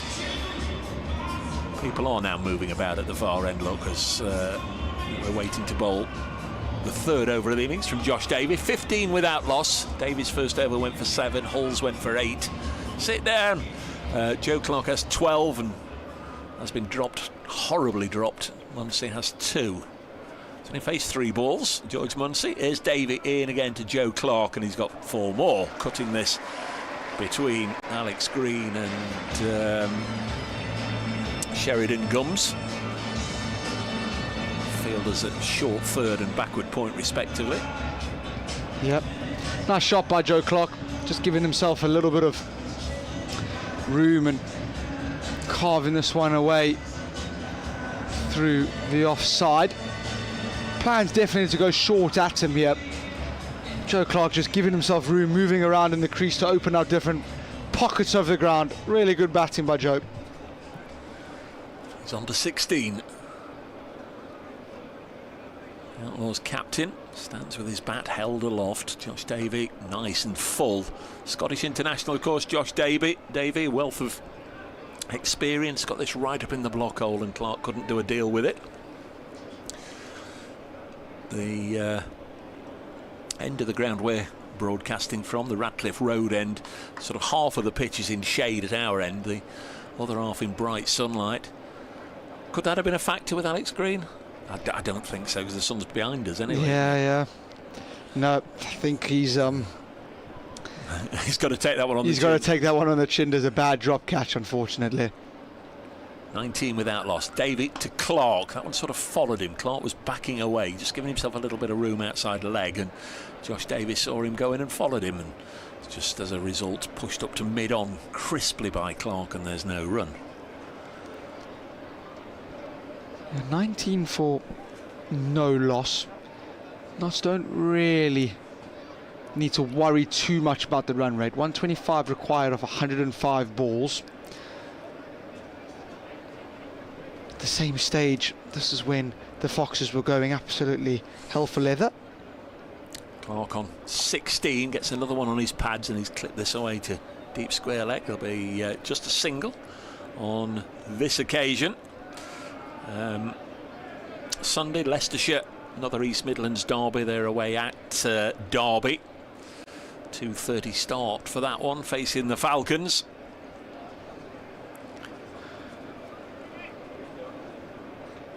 It's an hour later for the Notts Outlaws match at Headingley. 3:30 start, the Blazer in action before at 11:30, part of a double header that day at Headingley. And then when all Sunday's matches are done, we'll know the quarter-final lineup. Davey in again to George Muncie. Just a little push from Muncie up to mid-off. We'll get a single. We have seen him through this competition, Muncie, be something of a, I won't say a slow starter, it would be somebody who's managed to avoid a lot of the bowling in the power play. A couple of times we've seen him only have half a dozen balls out of the 6 overs in the power play, and you think, you know, a little bit like Eskenazi in today's innings, and then suddenly he's found himself on strike for 2 or 3 overs in a row, and he's hit an absolute cavalcade of 4s and 6s to get ahead of the rate. Clark on 17 will pull this out again on the leg side for a single. It's good over this from Josh Davies, bowling to his field nicely, just making sure that they can only get one if they put back to ball, and it's 22 without loss after 3 overs. Yeah, good stuff. Clear plan to Joe Clark's going into the wicket, and it's most certainly worked. We're going to see this skipper, Ben Green, bring himself onto bowl here. Ben and his magnificent moustache coming on from our end of the ground. He does have a phenomenal moustache, doesn't he? Bit of a Tom Selleck. That's before your time, isn't it, Tom Selleck? Yeah, I don't know who he is, I'm going to be honest. That's all right. I think most of the listeners and viewers will know who Tom Selleck is, but there it is. It's up on the big screen anyway. It's magnificent. Great work, Bennett. He certainly brought the evening to light very early on, didn't he, Ben Green? Whacked a quick fire 21 at the top of the order for the Foxes. He's going to bowl now, right arm. Green's in, and Green is going straight back over his head. First ball went full to Joe Clark, and Joe Clark said, thank you very much. I'm going to hit you straight back over your head. And Alex Green is starting to feel worse and worse and worse the longer this goes on. Yeah. 26 for no loss. Umpire wants to look at the ball. He clearly feels it's perhaps been clattered into a bit of machinery or something downstairs, the side screen or whatever, but he's checked it and it's okay. Green. Can he come back? Goes full to Clark, who was advancing down the wicket, just turns it round the corner, does the fielding a deep backward square. 27 for no loss. Muncie's only faced 4 balls, so this will be his 5th ball. He's on 3. You're quite right, Dave. He really does find a way not to have much of the strike in the power play at all. Someone as destructive as he is. George says, sorry Dave, Muncey played more than once for Leicestershire. He also played against Northants away and Warwickshire home in their last 2 one-day cup matches. That was me just looking at the blast. Thanks for that, George. This is driven firmly down the ground by Muncey, who gets through for a quick single. Good fielding by Turner at mid-on. Muncey moves to 5, score moves to 29. It should be. They'll sort it out. Maybe it is 28. My math is not something that not much to write home about. Well, 28 for no loss. They're very quick on the screens as well. Yeah. 23 for Joe Clark as Green in goes slow ball. Clark waited for it, still waited, and then played it out to Gums. They come through for a single. So nice change up this from Ben Green. I think they've clearly understood the plan here, that slower balls into the wicket are potentially quite difficult to get hold of. However, 115 of 98, they need wickets, and if not tick along at 6, 7 and over, they'll walk this game comfortably in the end. 29 for no loss. Green in, goes slow ball to Muncey, who's helping this round the corner. They're going to run the first one hard. Davies down there will do the fielding, and they'll be able to trot back for 2. So in the end, this is quite a big first. No, they're only going to come back for 1 because it was a short run. Crikey. So that's Muncey, isn't it, coming to this end? Muncey coming to this end. So runs should get chalked off there. You don't see that signal every day. Kyle will tell you after this delivery what the signal is for 1 short. Ben Green in, and this is full, and Muncey drives it down the ground, and they come through for a quick single. The signal is you tap, you have your hand together in like a weird pose. I don't know how to describe it. And you tap your shoulder. Yeah. But I actually think I've got that one wrong. I don't think it was a short run. I think he was describing that it was one for the over, and I've got the signal a little bit wrong now that I'm describing it. So I do apologise, George, for even implying that you would run short. It is just a tap of the shoulder, isn't it? Tap of the shoulder, one short. So 32 for no loss, 10 from that one. I thought that was good from you to pick that up if it had been. Our monitors in here aren't working, so we can't see the screen. Josh Hull's switched ends. The bowl from the pavilion end. Every time we come here, just a little bit more has been done to the new pavilion, and we're getting more and more of a glimpse into what it's going to look like for the next 50 years. There's Hull bowling to Muncie, and he's paddled it down to long leg for a single. Here is Alex Green, sent out to pasture. He'll be looking forward to a bowl, won't he? Just to try definitely get involved in. Oh, it's a no ball. Oh dear, Josh. His first ball from the far end, and umpire Polly's all over that. I'm afraid you've overstepped, young man.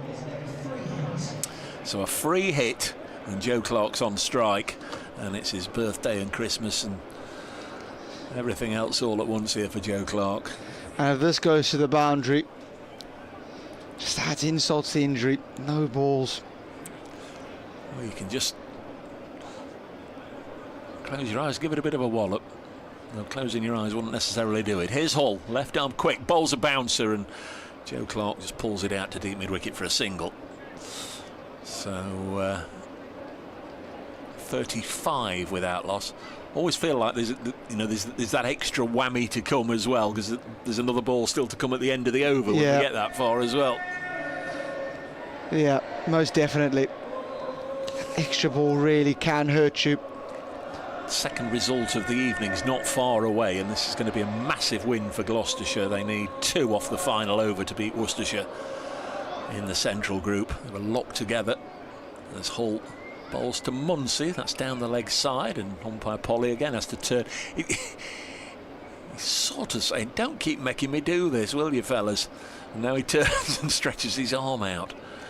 Don't know if there is any chat going on out there or what, but again he sort of kept a beady eye on everybody and then turned and made the signal. So Josh Hull just not quite getting it right here. We've had an overstep, a no ball and a free hit. We've had this one speared down the leg side. It'll be an 8-ball over at least.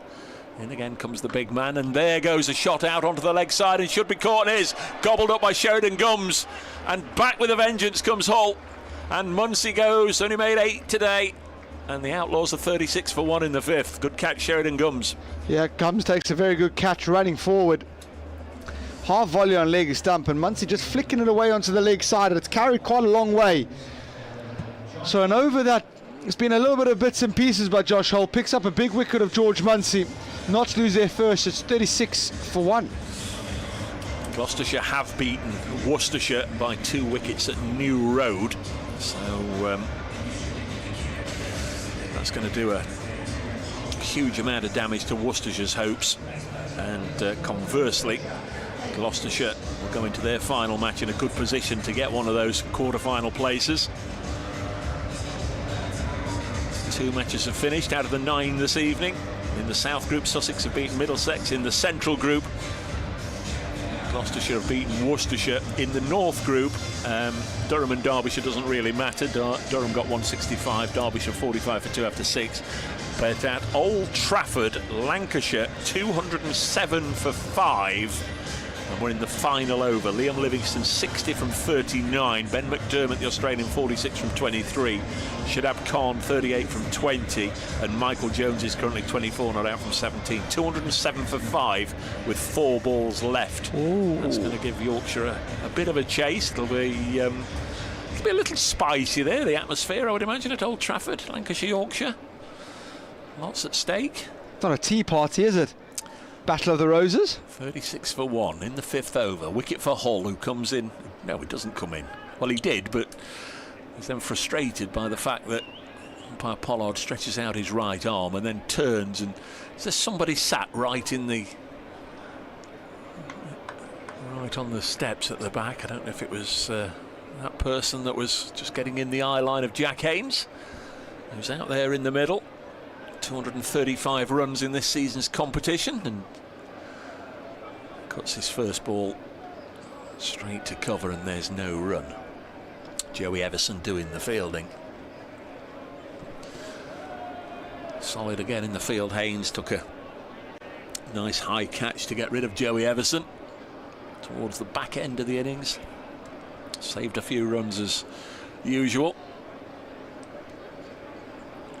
36 for 1. Notts need 108 more as Josh Hull, tall man, bowls, and this is pushed by Haynes for his first run to wideish mid-off, and he's away. 37 for 1. It's been a long old over this. So finished far, yet. 2 balls left. 2 balls to go. We've had the 6. We've had a wicket. 7 and 8 to come.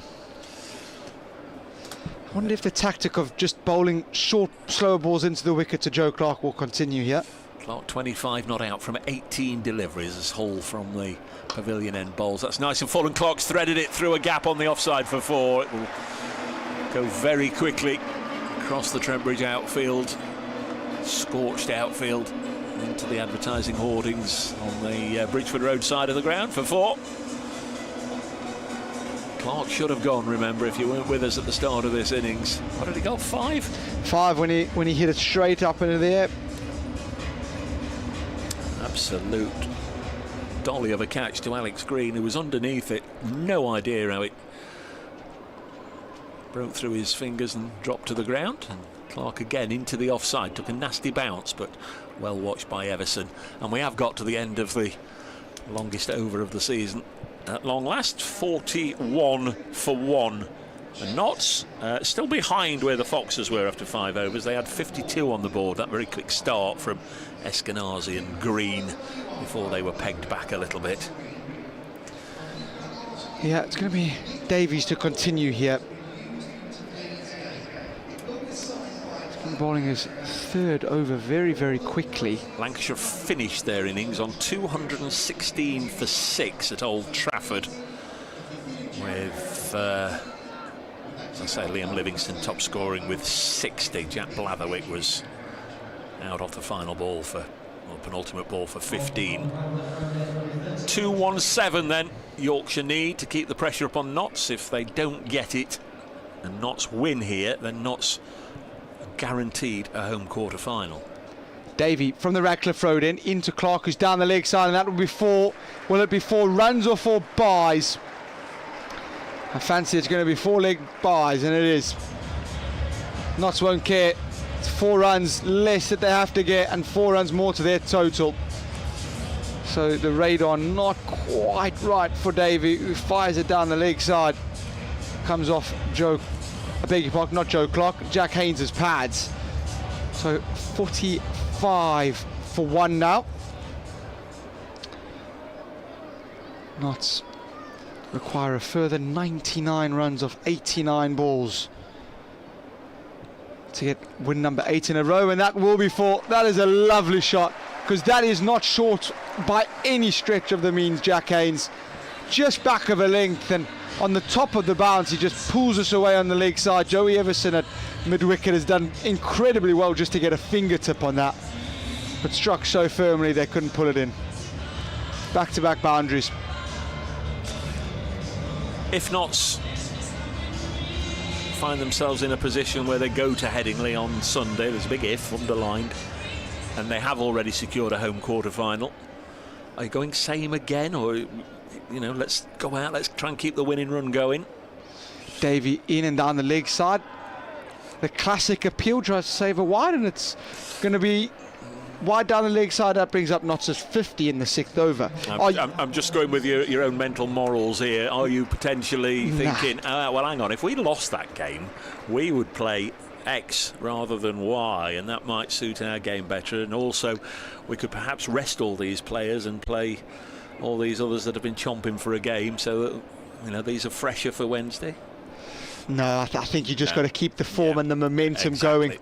You'd hope that would be the thought process. As this one's short and wide and cut straight at cover for no run. Is the right answer, of course. Yeah, you've got a T20 cricket, such a momentum game, and if you rest Clark, Moores, Linda and co, and then they don't play on Sunday, it's not like it's another 3-4 weeks until they play. They play again in a couple days' time. It's all about rhythm, and they most definitely want to get there, Yep. get back out there. So Davey, 50 for 1. Davies into his third over, 0 for 19 so far. Haynes waits poised. This is flicked away on the leg side firmly to Gums at deep backward square, and they come through for a single. 51 for 1, so 10 from this already. A couple balls still remaining in the over.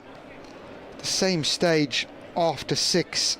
The Foxes were 54 for 2, and it's where it started to all go slightly pear-shaped for Leicestershire. So the Outlaws have done well to claw this back a little bit. Davey, who wears the number 38, running away from us, bowling at the Radcliffe Road, and goes to Joe Clark, who's hitting this down the ground, and Turner couldn't get there. Diving full stretch to his right-hand side, palms it past the goalpost. Ben Green then goes and picks the ball up. That would have been, in all fairness, to Ashton Turner, an absolute screamer of note. Ashton Turner in overdrive. But I don't think he half chance really. Nothing. Ball, hand and ground all met at the same time at the same place, didn't they? 52 for no loss. Last ball of the over. Haynes back on strike, and short ball help round the corner, and Hull's missed it. Doesn't really cost them anything, because it's not Hull, actually, it's Alex Green. It's Alex Green again. Yeah. But it didn't cost them anything because they were coming through for a quick single anyway. So at the end of 6, at the end of the power play, the Outlaws are 53 for 1. Yeah, still just one behind. But you sense, you can make numbers tell you anything. Seeing this with your eyes, you fancy this is a run chase that's at the moment very much on track, and both Haynes and Clark playing within themselves, and certainly seem as if they're playing with the confidence that it's going to take Notts to an 8th win in a row. Incredible that they started the group. Can you remember those miserable days at the start of the competition? Played 3 to lost 3. Who would have thought then that Notts would turn it around with 7 straight wins, and in a pretty handy position here to make it 8. But Ashton Turner, Australian international, Perth Scorchers skipper in the Big Bash. Be a bit of a revamped Big Bash this coming winter. I see that the first game is going to take place in India. I don't know if you saw that today, Carl. I did see that today. And Turner right arm round the wicket bowls. First ball goes past the outside edge and through into the gloves of Ben Cox. I know Melbourne Renegades were one of the sides, but and then there's someone walking behind the screen. We're okay now. 53 for 1.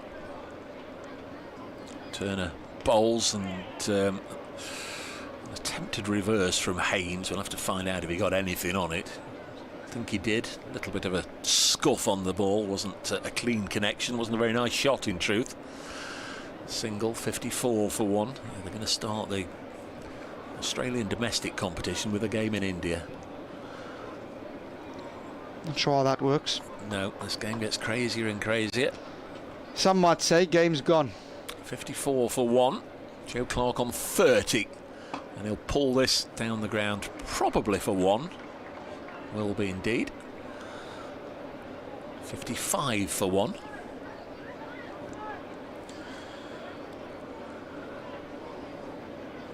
Good chatter amongst the crowd. Fridge, which certain times of the year spectators don't want to be in, and as it's too cold. It's certainly been the choice for a lot of people this evening. That's the Bridgeford Road stand, which they call it the Fridge. Doesn't get the sun on it. Of course, on warm days that's ideal. So that's pretty packed away to our right. There's good numbers in, it has to be said. Yeah, good crowd. 56 for 1. Clark back on strike on 31. He's got hold of this and it's in the air now. Here's another catching chance. And Joe Clark should go this time. In fact, he's turned and already started walking back before the catch was taken. And Ashton Turner has dismissed the Outlaws captain. It's 56 for 2. Clark out for 31. Going for the big shot, and it just skewed, I think, off the outside portion of the bat down the ground, and was taken at wide-ish long off. Just checking on the catcher, but Clark goes for 31. It's Joey Everson, 56 for 2. Yeah, Joe Clark has got to go for 31. So it's cost the Foxes 26 runs, that. But brings Freddie McCann to the crease, who we've seen slide down the order multiple times over the blast. It's nice to see him walking at 4. He joins Jack Haynes. Yeah, there's going to be the potential for there to be a run of left-handers, because Freddie McCann, the lefty, Tom Moores, George Linder, Liam Patterson-White, Mohammed Amir, if we get down that far. We've already had Muncie. Knott's playing 6 lefties.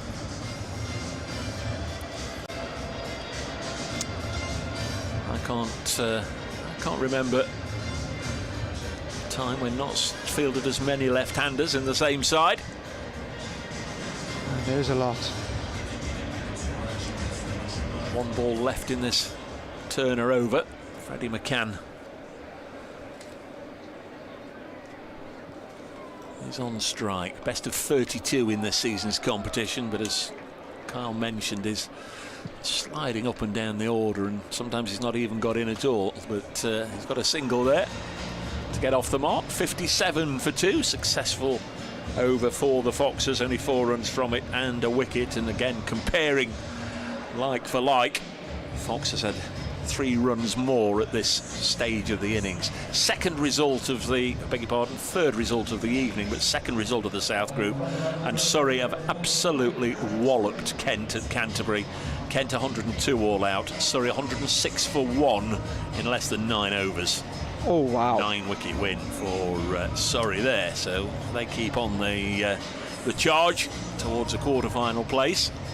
And it's not beyond the realms of possibility. Indeed, it was the likeliest outcome after 10 matches that it would be Notts at home to Surrey. It's time for that to change. There's Alex Green. Hope he goes well. Yeah, Alex Green into the attack as there's fires and cannons into Freddie McCann's pads, and they get through for a leg bye. I believe, as he signalled a leg bye. Well, it seemed to be a leg bye, didn't it? I said that because, again, in case you weren't with us earlier, he dropped an absolute dolly earlier on. It's got to be a real choker, isn't it, to put down one like that? Yeah. So Jack Haynes comes onto strike, of course, outside the power play now. So can have 4 players outside the 5 players outside the 30-yard circle. Green into Haynes, who's cutting this away into the offside, where Rishi Patel on the sweeper boundary does the fielding. 59 for 2. They have only got 4 outside though, you know. Yeah, they do. So bringing an extra player in the ring here, just trying to create a little bit of pressure, make it difficult. Don't give them loads of ones, don't give them loads of singles. I like that, actually. I like that. I like to see sides doing that. Don't let games just drift away from you. Try and do something about it. Green into Freddie McCann, who's flicking that up, and Rishi Patel takes the catch. And Notts are losing wickets regularly here. They require 85 off 76, but have just lost their 3rd wicket. Freddie McCann, a nonchalant little flick away to the leg side, has holed out in the deep to a good catch from Rishi Patel. He's got to go for 2. The Outlaws lose their 3, their 3rd. They're 59 for 3. And Alex Green, after dropping a sitter, he'll feel a bit better now. Has just taken a wicket. Yeah, he's got a wicket. He'll feel a bit better. Here comes Tommy Moores, who has got a pretty good record against Leicestershire in most forms. Got 80 odd last time Notts played there in a county championship game. Probably, I mean, you never can be sure, but it seems certain to get 100, and then had to retire hurt. Got a nasty one in the throat, came off the very top of the bat handle and hit him right on the Adam's apple, near to retire hurt.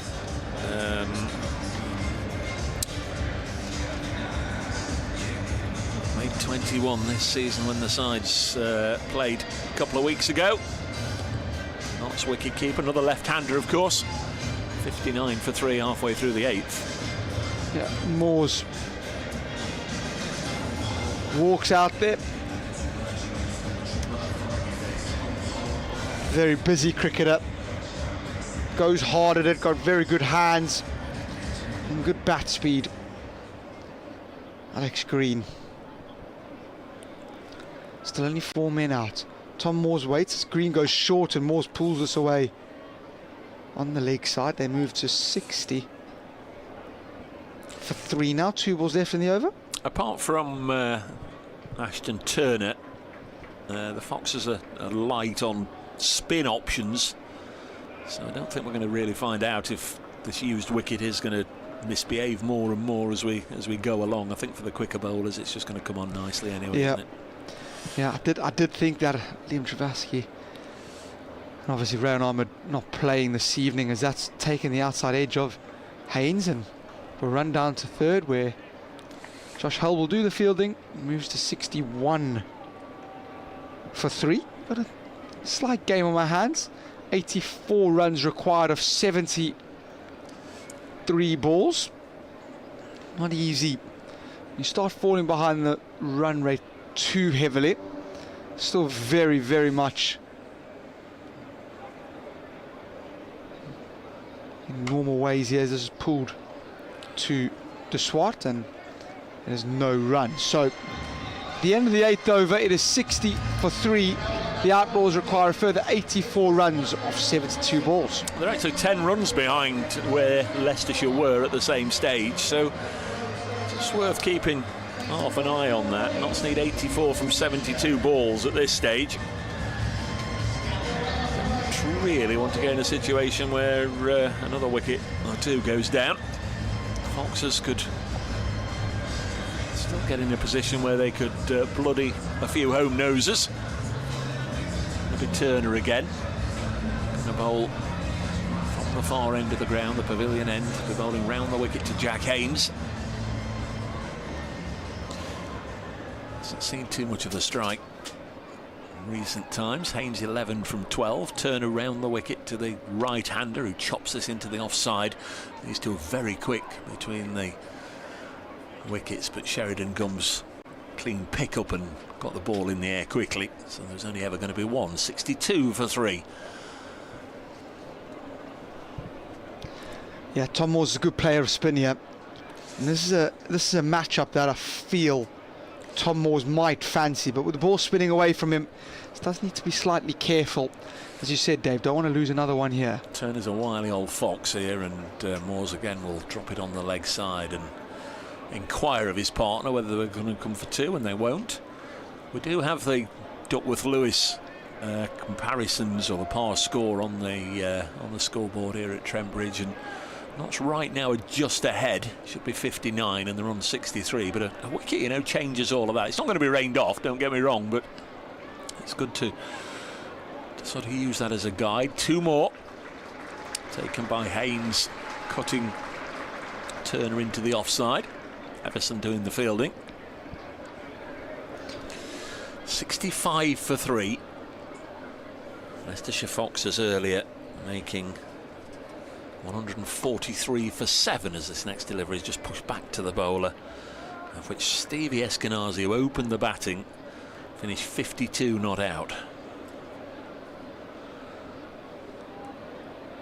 Holding the innings together. There's a sweep by Haynes, but he's picked out Josh Hull, and there's no run. Yep, starting to just run rates just starting to match each other now. Required run rate just over 7s. It's down the leg side. That's a little bit of a gift for Notts, in that it's 1 to the tally, and there'll be an extra ball bowled. 66 for 3. Final ball of the 9th, and Haynes has got hold of this, and that will go for 4 runs behind square on the leg side. Just short, always going down the leg side from Ashton Turner, and Haynes pulled that one away. So 10 from the over, 70 for 3 at the end of the 9th. But still not quite halfway there. They need 74 from 11 overs. Yep.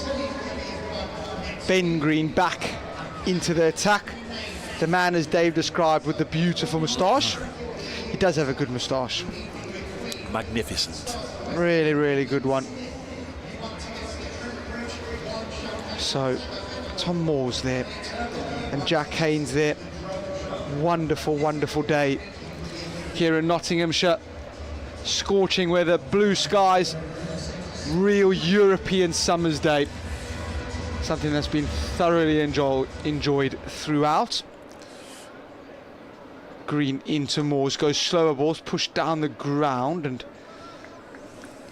Green diving to his right, parries it, and they decide, rightly so, not to take that run on.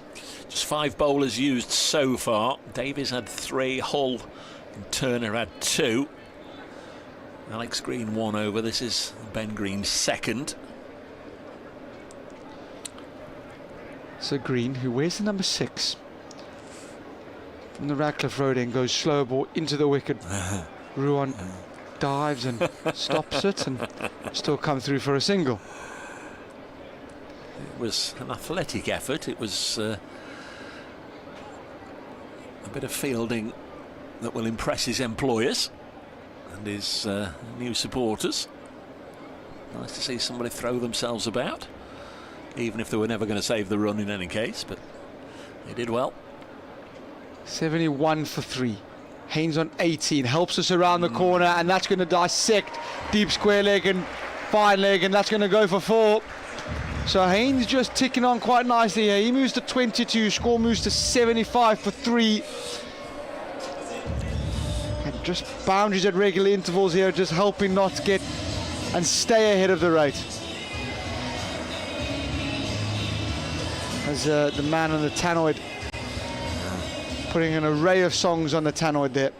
Outlaws require further 69 off 63, as again a slower ball is played into the offside, and it's out to backward point, no run. So it's a clear plan here by Leicester not to bowl many pace on deliveries, bowl a lot of cutters and slower ball bounces and knuckleballs.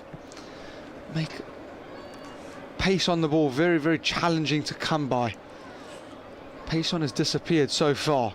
Green in, and this is full, and this is found mid-wicket. So boundary followed by 2 dot balls here. 75 for 3, 5 from this. So far, 1 ball left in the over. They wouldn't mind that if they go for a boundary and it still goes for less than 6. Rate required though, still below 7, so let's have this comfortably in hand as this is just turned on the leg side, and they move to 76 for 3 at the end of 10. So after 10 overs, not to 76 for 3 at the same stage. The Foxes were 89 but had lost the 4 wickets. Yeah, I think there's still a little bit of jeopardy involved in this one. It's only just over halfway there at the halfway stage.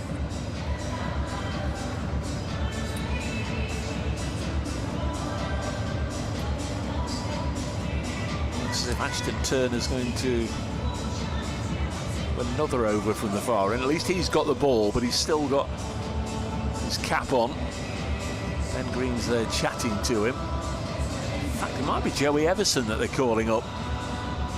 Either way, it's well, I think they've now all just decided, well, there's so many chats going on, the do nots batters have said, well, come on, we'll have a drink and a change of gloves. Yeah, so it is going to be Joey Everson. Ben Martindale and Joe Pocklington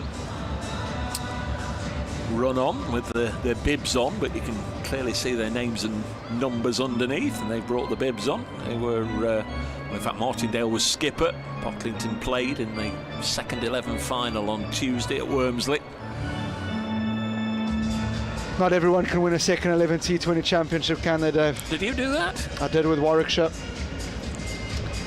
I did with Warwickshire. What, the longest format or the shortest format? Shortest. T20.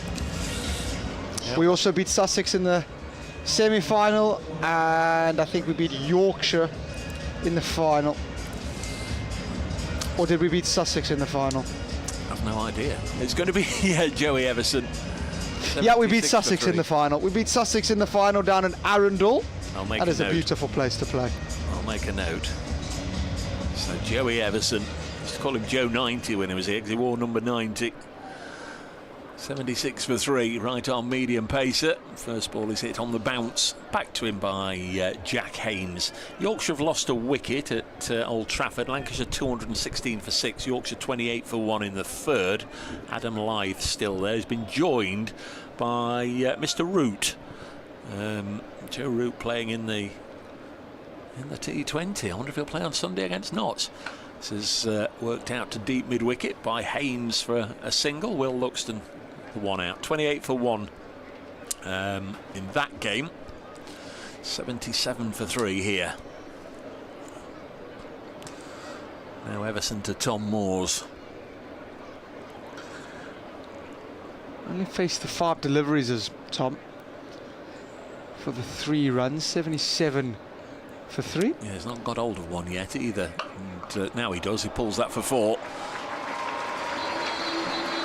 It was short enough from Joey Everson to just drop into the hitting arc of Tom Moores. And very often you'll see him take the aerial route there and just deposit it high in the back rows of that stand. This time it was a controlled shot, wasn't it? Played it down deliberately.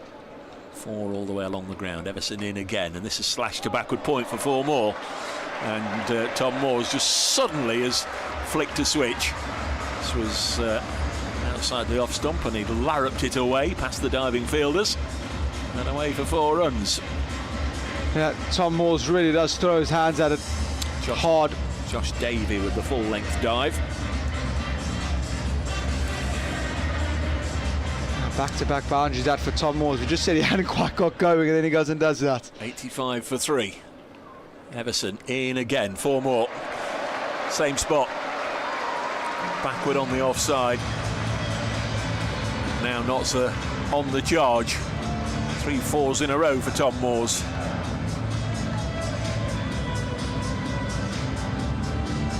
One of the 7 players to play more than 100 blast matches for the Outlaws.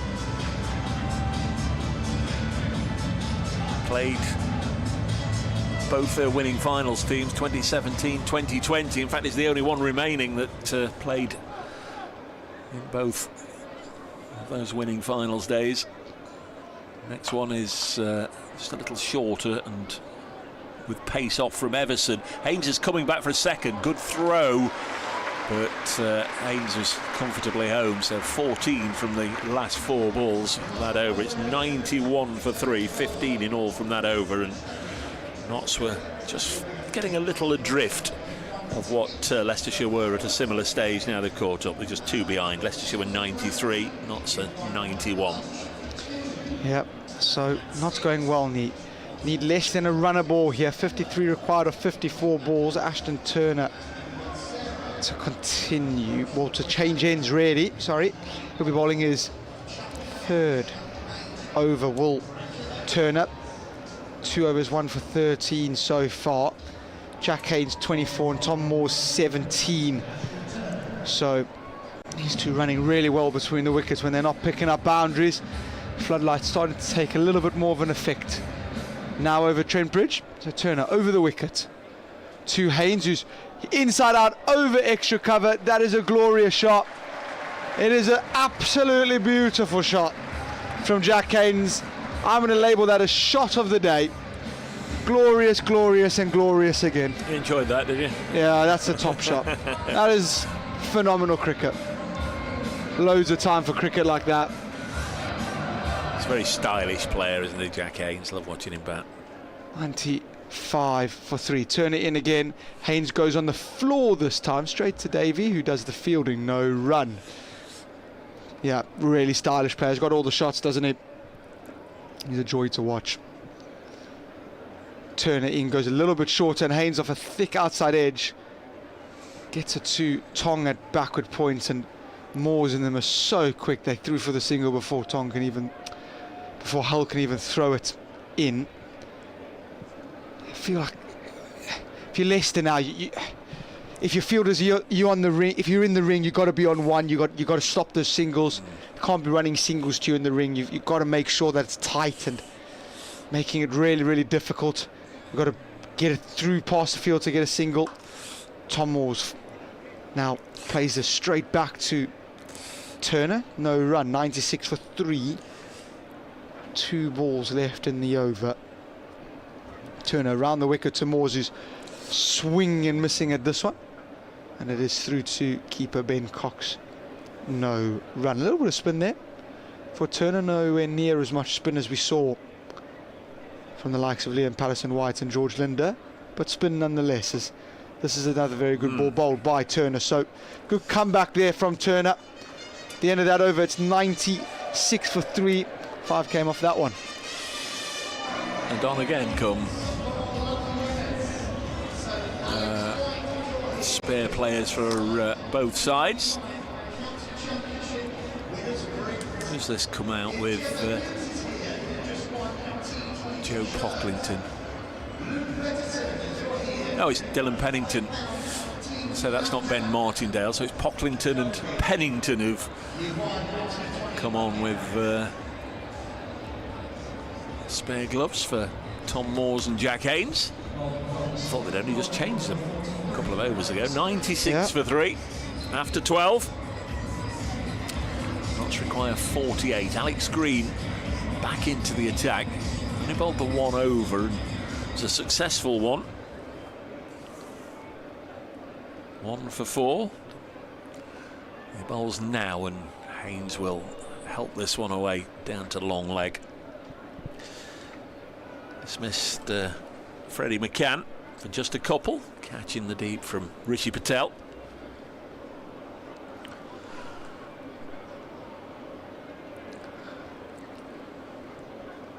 Tom Moores back on strike, left-hander, and again he just seems to be having a little look, surveying that leg side. Alex Green bowls, and he's got one outside the off stump that he's had to reach for. Dug in short from Green. I think he knew what I was thinking, that Moores was thinking. Anything pitched up or banged in halfway down, enabling Moores to pull to leg, than he would. Instead, he made sure it was very wide of off stump. 98 for 3. Pleasant evening. Light starting to twinkle. Short, pulled down to Hull, and he's caught it. Josh Hull has caught that incredibly. I don't think even he knew he'd caught it. Josh Hull down at long leg. The ball has been hit phenomenally hard by Haynes down to Hull, and he almost seemed to react as if self-preservation was the first thing going through his mind, and then the ball was stuck there. That's a phenomenal catch from Josh Hull, and Haynes has gone, and that's a really big moment in the match, you fancy. Haynes caught Hull, bowled Green for 29. It's 98 for 4, and this one, as they say, ain't done yet. No, not losing a wicket at the worst possible time. Hull's just below us, so obstructive view due to the overhanging gantry and the advertising boards, but great catch. It's gone very quickly down to him at fine leg. George Linder walks out there. He hit the winning runs against Warwickshire. And Notts would like to have him. He also got a quick fire 55 when the sides met at Leicester, so memories will be fresh for both. But a second wicket for Alex Green. It's 98 for 4. Yeah, 98 for 4. Adam Lythe out for Yorkshire at Old Trafford, 43 for 2 in the 4th over there, chasing 217. See, worst case scenario would be Yorkshire lose and don't get over the line here this evening. Green bowls, and Linder pushed it into the offside, set off for one, and had to be sent back by Tom Moores. Well, Notts would still be top if that was the outcome. If both the sides at the top of the North Group were to lose this evening, then Notts would still be top, but then it really would become a winner-takes-all shootout at Headingley on Sunday. May still be. 98 for 4. Linder to face his second ball from Alex Green, and he's run this down to deep third, and he'll come back for a second, and that'll take the Outlaws tally into 3 figures. 100 for 4. Joyce Linder off the mark. Yeah, 100 up. Good work by Notts. Comes in the 13th. You just look at the bottom, Over. the bottom of the Batman board there, what it says. Outlaws require 44 runs from 43 balls. I mean, you don't have to do anything Do it at a extraordinary here. Linder on strike, and again he's played the same shot in the same spot, and he's run the first one quickly. I think there'll only be one here, so 101 for 4 at the end of the 13th. Notts require 43 from 7 overs and 43 from 42 to defeat Leicestershire Foxes for the second time this season, and to, at the very least, go into the last of their group matches top of the North Group table. There'll be an anxious eye on the last half an hour or so at Old Trafford, maybe even a little longer. Yorkshire 43 for 2 in the 4th, chasing 2-1-7 to win. So there's quite a bit of time left in that one. Quite a bit of time left in this one, really. 7 overs for the Outlaws to get over the line, or for Leicestershire to pick up a morale-boosting victory. And we've got a bowling change. It's going to be Rishi Patel. Bowl his right arm off spin. Saw him warming up. Started as Essex. Yeah. As mentioned earlier, we'll be leaving the Foxes at the end of the season to join up with Hampshire. Last hurrah for the Foxes. So Rishi Patel around the wicket here. Off spinner to left-hander George Linder, who's cutting this away to backward point where there's no run. Good fielding, backward point there. So match up this for George Linder. Does like to take spin downtown. Can take it downtown quite far. Patel goes short and wide, and he's got away with one there. He really has. George Linder could have hit that anywhere, but he hit it straight at Green, where they didn't get a run. Turner's come sprinting all the way from deep mid-wicket to Patel to tell him something, and then sprinted all the way back. Really not sure what that was. Will it pay dividends? 101 for 4. Just chopped into the offside for a single. 102 for 4. Notts require 42 off 39. The board says the par scores and should be on now is 92, so well in hand currently. Short from Patel again, and this is hammered down and away, and for 6. Tom Moores is so strong. He really is a powerful batter. Is Tom Moores, a half tracker by Rishi Patel, and he's been baseball slapped down the ground for half a dozen. That is a lovely swing of the bat. Good batting by Tom Moores. He really hits it far. 108 for 4 now. This one tossed up, and Moores this time all along the floor. Pushes it just a little bit wide of Joey Everson, but that's good work by the former Notts man. They only get 1. 109 for 4. 1 ball left in this over. Is that the first 6 of the match? I think it is. Ben Green hit one earlier, didn't he? Have a little look in a moment. Patel goes short to Lindo, who's having this over extra cover, and Joey Everson's not touching that one. So that's a big over in the end. 12 coming from it. Massive over for the Outlaws. It just puts them well ahead of the game in the run chase this evening. Do you know what I was thinking? I was thinking of the women's match earlier in the day, where there wasn't the 6 until the winning blow right at the end. No, there were 3 hit by Leicestershire, 2 by Ben Green, 1 by Stevie Eskenazi. South Group, there could be a bit of a shake-up in that Hampshire are in danger of being walloped by Essex at Chelmsford. Hampshire, the group leaders, bowled out for 130. Alex Green in to Moores, and almost like a tennis forearm smash down the tram lines. Plays it to Everson at mid-on. Hampshire 130 all out at Chelmsford. Essex 83 for 2. Now, on those preliminary seedings, rankings, ahead of this round of matches tonight, Hampshire were second seed and Notts were third. Next ball sees Moores pull this for 4 onto the leg side, and Kylie's absolutely right. He is hitting the ball hard. It's very much as Essex going to beat Hampshire there, so that will certainly force a readjustment with one game to go on the rankings. Yeah. Because if you get first or second, you're going to get one of the third place teams in the quarter-final. Correct. 17 for 4.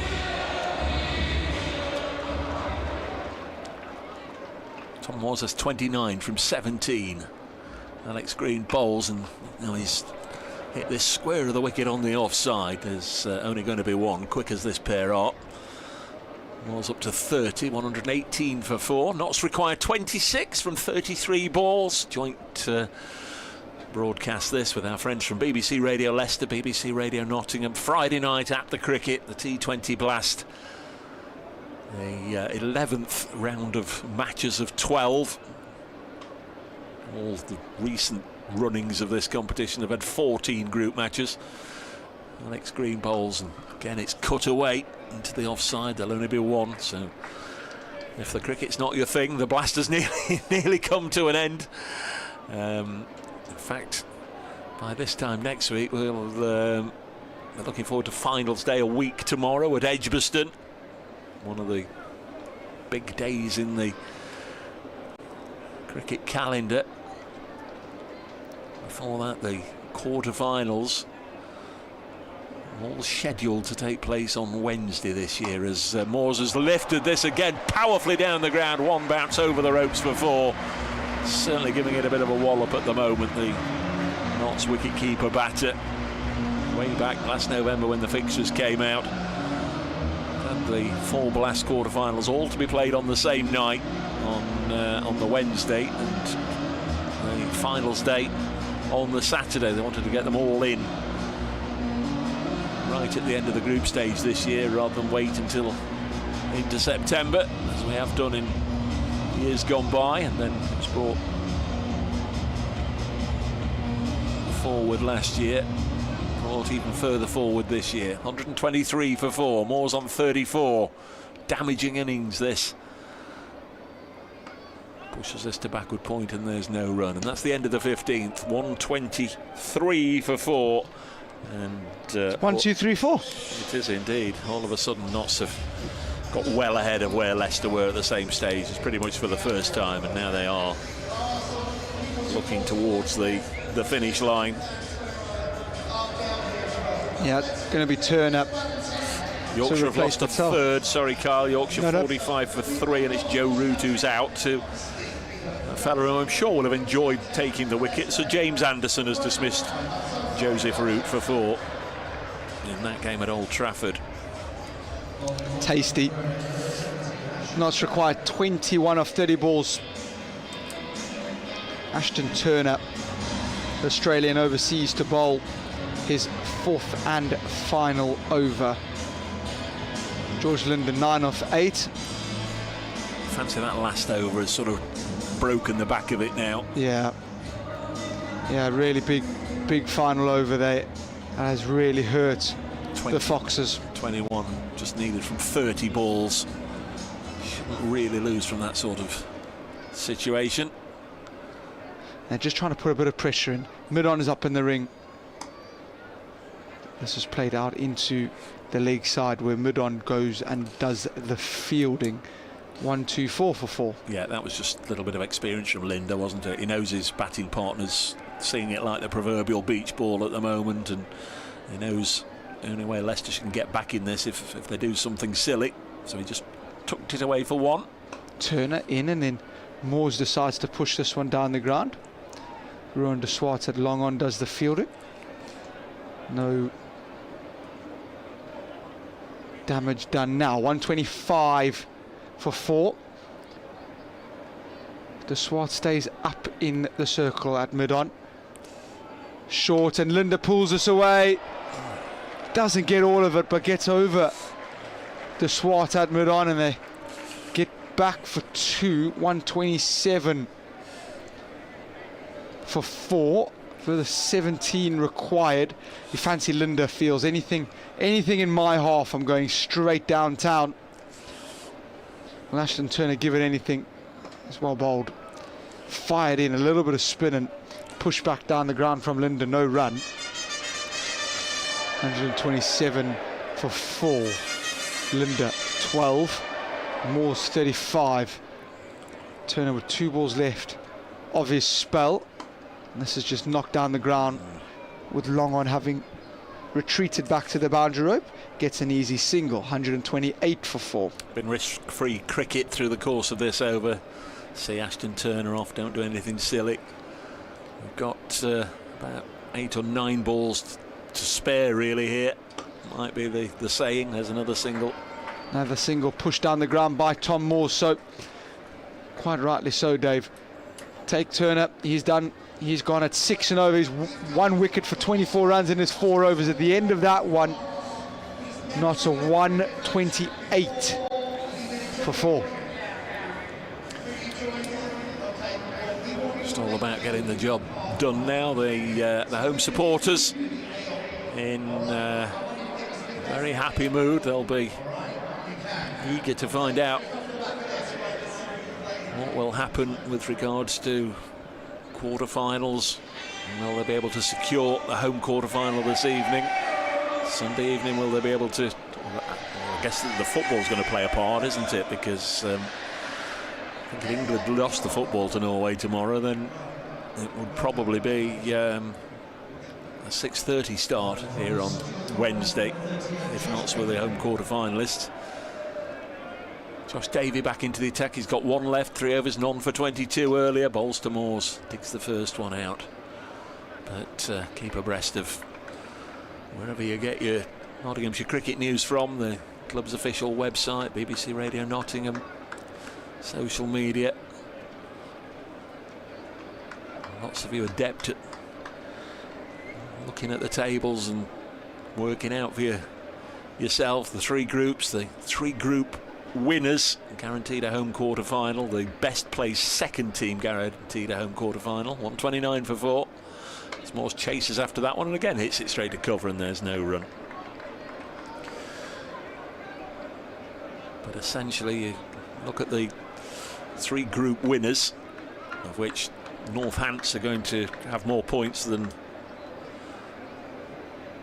probably Hampshire in the south and the not so Yorkshire in the north. So Northants are going to be the number 1 seed, and you take it from there. 1, 2, 3 and 4. The number 4 seed would be the best second place team, and they play the 5th seed and so on.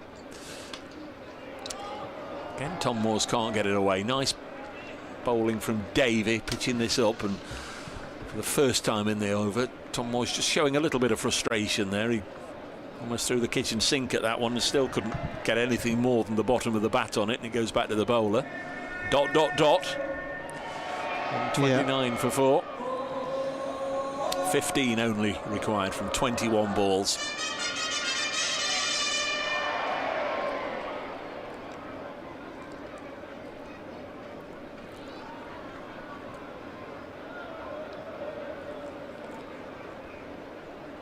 Tom Moore's on 36. And this is a little push and run down the ground, and they get a single. These sides will be very used to each other by the end of the season. Leicestershire still due to come to Trent Bridge beginning of September, I think, for the return county championship fixture, and before then they come here in the Metro Bank for a 50 over campaign game. So rivalry will be renewed over the next few weeks on a couple more occasions. It's been a good over this from Davey. Single from 4. Linda's on strike now on 13, and he's lifted this up and over. It was banged in short. He's not got a deal on it really, and Josh Hall will prevent it from going for 4. They do come back for 2. Just sort of got enough bat on it to lift it over the top of the keeper's head, didn't he, Ben Cox? And yeah, ran 2 before Josh Hall could field. Yeah, pace was taken off it from Davey, so Linda just helped it over. Never going to go away for 4 because there was no pace on the delivery itself. 12 more required. Yeah, 12 from 19. There's still the likes of Benny Howell and Liam Patterson-White, Ollie Stone, Mohamed Amir and Benura Fernando to come. It's Davey bowls, and Linda has got hold of this one, giving it a mighty wallop down the ground. It's not going to go for 4 though. Good bit of fielding out there on the fence in front of the Hound Road stand, and they come back for 2. It's the end of the over. 134 for 4 after 17. Notts are just 10 runs away now from winning this match. Yeah, good batting again. Nothing silly, nothing stupid. Easy batting by these two. Cool, calm and collected. Notts fans, Yorkshire 50 for 5. Root, Bairstow and Moeen Ali have all just gone in a heap. 50 for 5, so Notts well on their way now in both games where they need a result to secure home advantage. They can get it done today if they defeat Leicestershire Foxes. They need 10 more runs, and Yorkshire lose to Lancashire. Yorkshire require 167 from 13 overs with only 5 wickets left. It's going to be Ben Green to replace Turner from the Radcliffe Road end. Captain, as this is a full delivery driven down the ground by Tom Moores, and it will come through for a single. Tom Moores ticks over to 38. George Linder very casually is on 17. Score 135 for 4. Further 9 runs required. 2 blows and it's done. Can George Linder set his sights on something like that? Green goes bouncer, and I think it's hit Linder. Glove, definitely. If it's gone into the helmet, I'm not sure. Umpire Paul Pollard is... well, they're just asking the question if it hit Linder in the head. Did it hit you, George? I don't think so. Well, maybe it did. I don't know. The umpires are waving on the physio just to go through the formalities. Heaven forbid they didn't do the proper checks, and later on I wish they had. Phil Trent to the physio's already out there in the middle with the players. Ben Martindale has again taken some spare gloves out there, and a drink for Tom Moores. Yeah, that's good work. This is a bit of a sing-along going on here at Trent Bridge. Notts require 8 from 16 balls. If you weren't with us earlier on, Foxes won the toss. Their skipper Ben Green opted to bat first, and went out there and gave the ball a bit of a wallop early on. He was first to go for 21 from just 11 balls, so with Stevie Eskenazi. More on him in a second. Sheridan Gums on his debut for the Foxes made 11, Rishi Patel 11, Ashton Turner 2, and the innings already had signs of tailing off, and so it happened. Cox 11, De Svart, the South African 15, Everson 9, Josh Davey 9 not out, and in the last over Stevie Eskenazi, who was left high and dry for a lot of the innings at the non-strikers end, reached his 50, 52 not out from 41 balls, 143 for 7, and Notts within 8 runs now of winning it. George Linder's okay, or he's been passed okay by the physio, and we're going to have a little more cricket with Ben Green to bowl to Tom Moores. 136 for 4, further 8 runs required as Trent Bridge out and voiced. This has gone up high and away, all the way for 6. Tom Moores, high and handsome, and not 2 runs away from what you feel is a place in a home quarter-final. Is that the biggest of the evening? That's the biggest of the evening. It's gone about 10 rows back at the Radcliffe Road end. Glorious shot. Tom Moore's gone into overdrive. 44 he is now. This is full when it's under the bat of Tom Moore's. No run. 2 required. Yeah, 44 not out. Just going to say he's not looking to to dab and run the 2 to win. That's for sure. 44 not out. He'd like another of those in the slot. Yeah, that's exactly what Tom Moore's would like. Still field spread though, so green. Into Moore's, goes full, and this is pushed to mid-wicket. And Linda wanted to dab and run for 2. Tom Moore's has other ideas. He says, I've got one more ball, this needs to go the distance. I want slot. 142 for 4. The Outlaws been very, very good this evening with both ball and bat. In truth be told, been very, very good the last 7 games. This is full, and Tom Moore just pushes it out to backward point, and they get through for a quick single. And the scores are level at the end of that. So 143 for 4 at the end of the over. Outlaws require 1 to win. So Tom Moore's on strike. He's on 45. He still needs to find a way for the ball to go. Still time for some royalties for Neil Diamond. There's always time for royalties for Neil Diamond. Sweet Caroline blasts out over the tannoids. An all-time fan favourite. Well, Josh Hull has drawn the short card here, I think. Yeah. Green. Come on, Josh. Come on, Josh. See if you can get us a wicket. 12 balls to go. Scores are tied. Notts on the brink of making it 8 wins out of 8, having lost the first 3 games in the group stage. Josh Hull from the Stewart Broad end. Tom Moore's waits. 1 run to win. It goes full and Moore's blocks, and it's a very anticlimactic end to that delivery. It's pushed out to mid-wicket, no run. Just before we finish, can I quickly thank the fabulous camera crew all around the ground that's brought you the pictures, Kirsty and Aaron. We had 1 or 2 technical issues this evening. I hope it hasn't spoiled anybody's discomfort, bar ours, but we're all right. We're all right, and hopefully we'll be on air again from Headingley on Sunday afternoon for Notts' next match. Hell into Moores, who goes big! He goes really big! It's out of Trent Bridge! And Notts win the East Midlands derby and have got 1 foot and 4 toes in a home quarter-final. What a lovely win. Tom Moores reaches his 50. 8 wins on the bounce for Notts. And it's an absolutely phenomenal performance. 3 back-to-back losses to start the group campaign, and to turn it around and go 8 from 8. Who would have thought? Fantastic Outlaws, super Outlaws.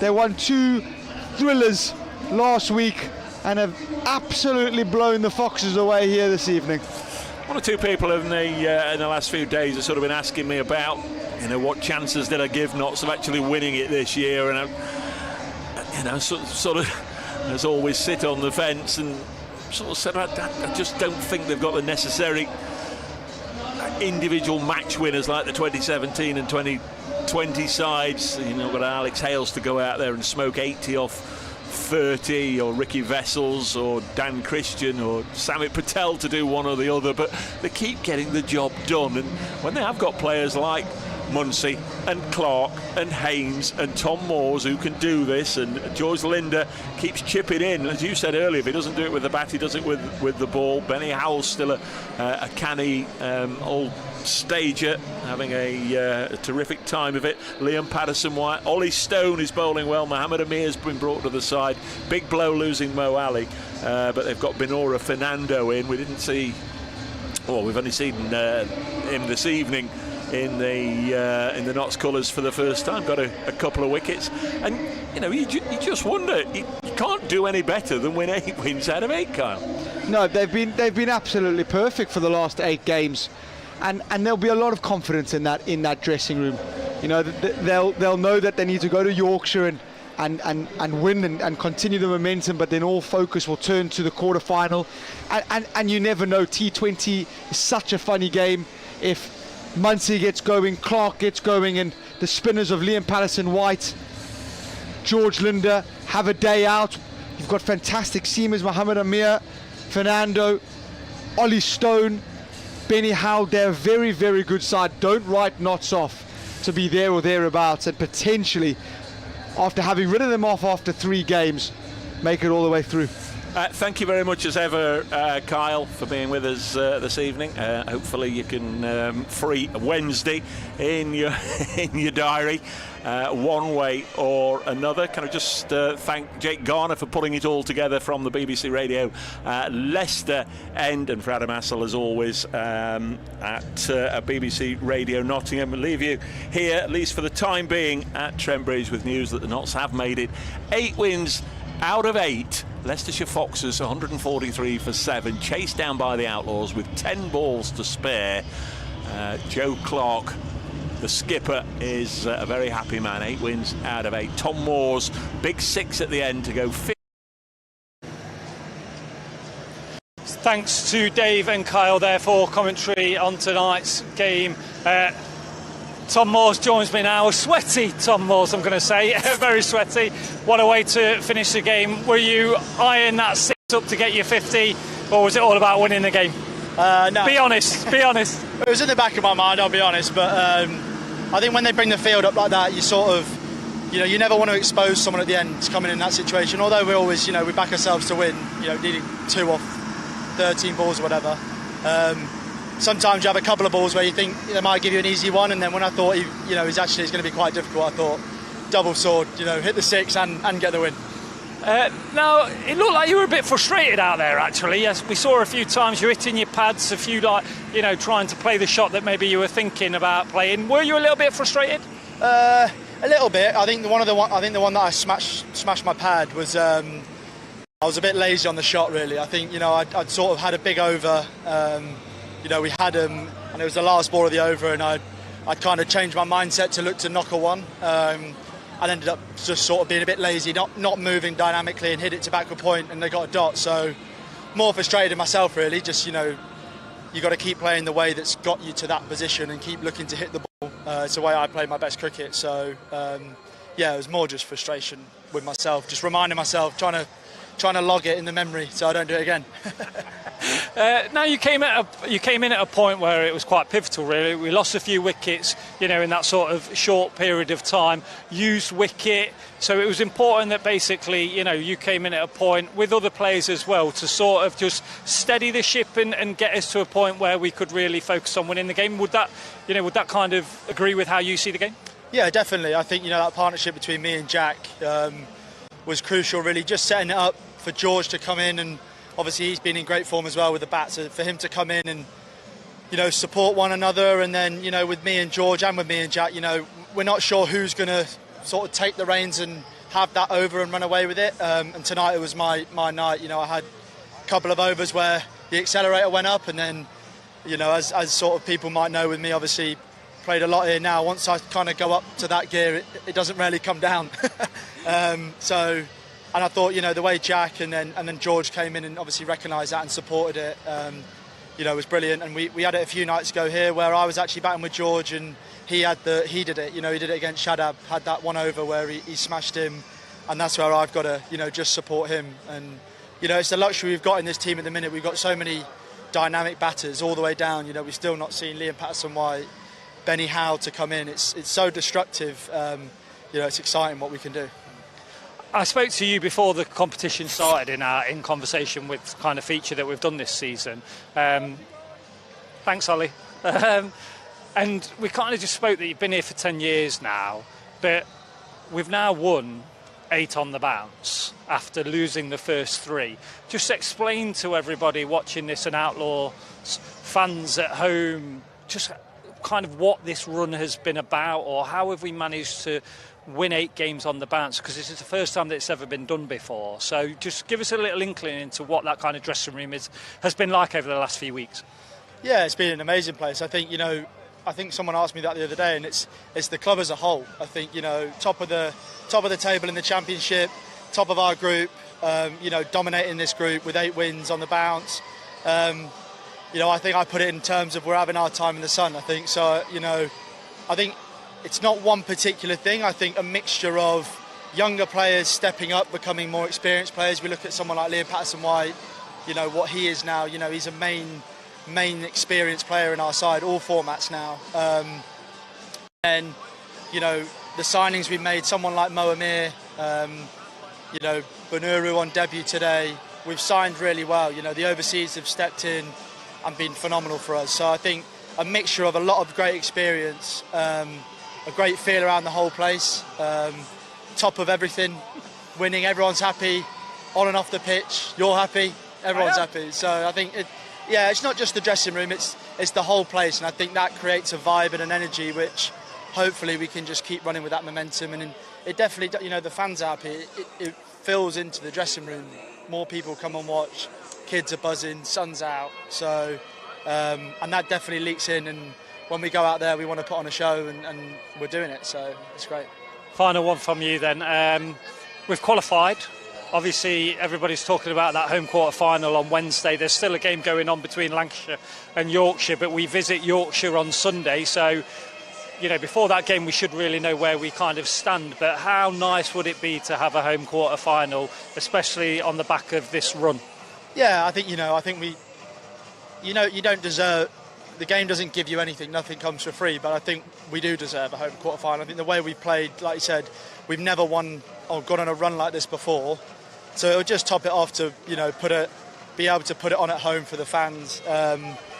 And on our home patch, and we've been really strong here, I think. So hopefully we do, and it's enough. And if not, we'll have to go and beat Yorkshire and keep the run going and just not be defeated. And we'll just go all the way through. Make it 9. Yeah, exactly. Make it 9. Well, massive congratulations, my friend. Cheers. I've got one more task for you. Can you actually go and grab the Director of Cricket, Mick Newell, for me? Because I want a quick word with Mick, if you can. So hopefully we'll get the Director of Cricket in, because I just want to have a quick word with Mick. Yeah, I want to have a quick word with you, Mick, to be honest.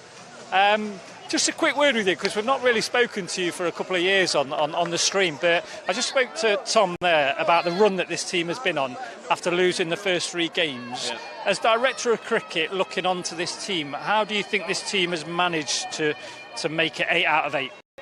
Well, I think it's an incredible achievement. If I'm honest, I think you're right. I think after 3 games we were a bit despondent. I remember being in my room over there and seeing a team meeting happen on the field, which is quite unusual. We don't normally have team meetings out here, but from that point on, we've played really, really well. I think we've got our front and back bowling really smart. We've had with Mohamed Amir coming in on the back of Muhammad Ali, and obviously Benuru coming in now. So our bowling at both ends of the innings is really good. And I think a growing confidence through George Munsey, Jack Haynes in particular with the bat.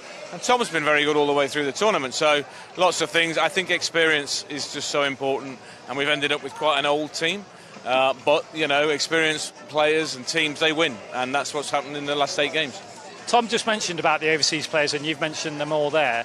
In the last few years, our T20 potentially hasn't gone the way that we wanted to.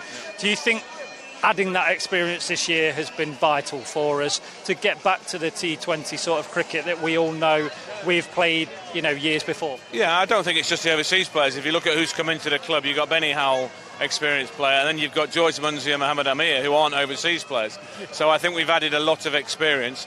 Last year we tried to with Samson on Reeks, it didn't quite work, but I think this year, I would hate to know what the average age of this team is, but I suspect it might start with a 3 even. But as I say, I think sometimes you have to shortcut things to get to success. We've definitely done that this year with as old a team as I can remember, but it's proven to be successful, yeah.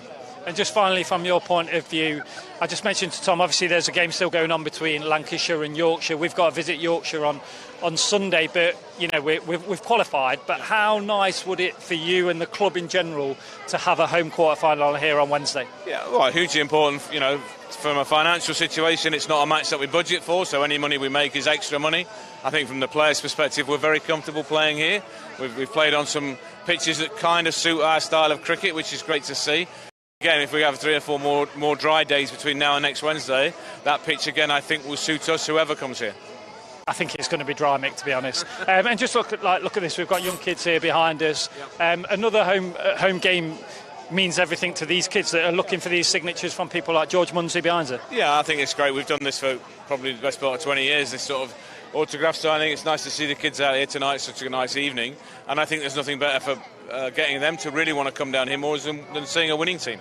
And we are providing people with a winning team at the moment. We certainly have. Well, thank you very much for joining us. I know you've got other jobs, so thank you very much to the Director of Cricket, Mick Newell, there. So that is it. The Outlaws make it 8 from the last 8. Unbelievable form, really. And as I've said, the Outlaws have qualified for the quarter-final, but until that game between Yorkshire and Lancashire finish, then we don't quite know whether we will have a home quarter-final here on Wednesday. But if you follow the Trent Bridge social media channels, thank you, Freddie, then you will keep up to date with everything. And as soon as we know whether we've got a home quarter-final here on Wednesday, we will let you know. So stay tuned to the Trent Bridge media channels. But thank you very much for joining us here on Friday night on Trent Bridge Live. We hope you've enjoyed the coverage where the Outlaws have made it 8 from 8.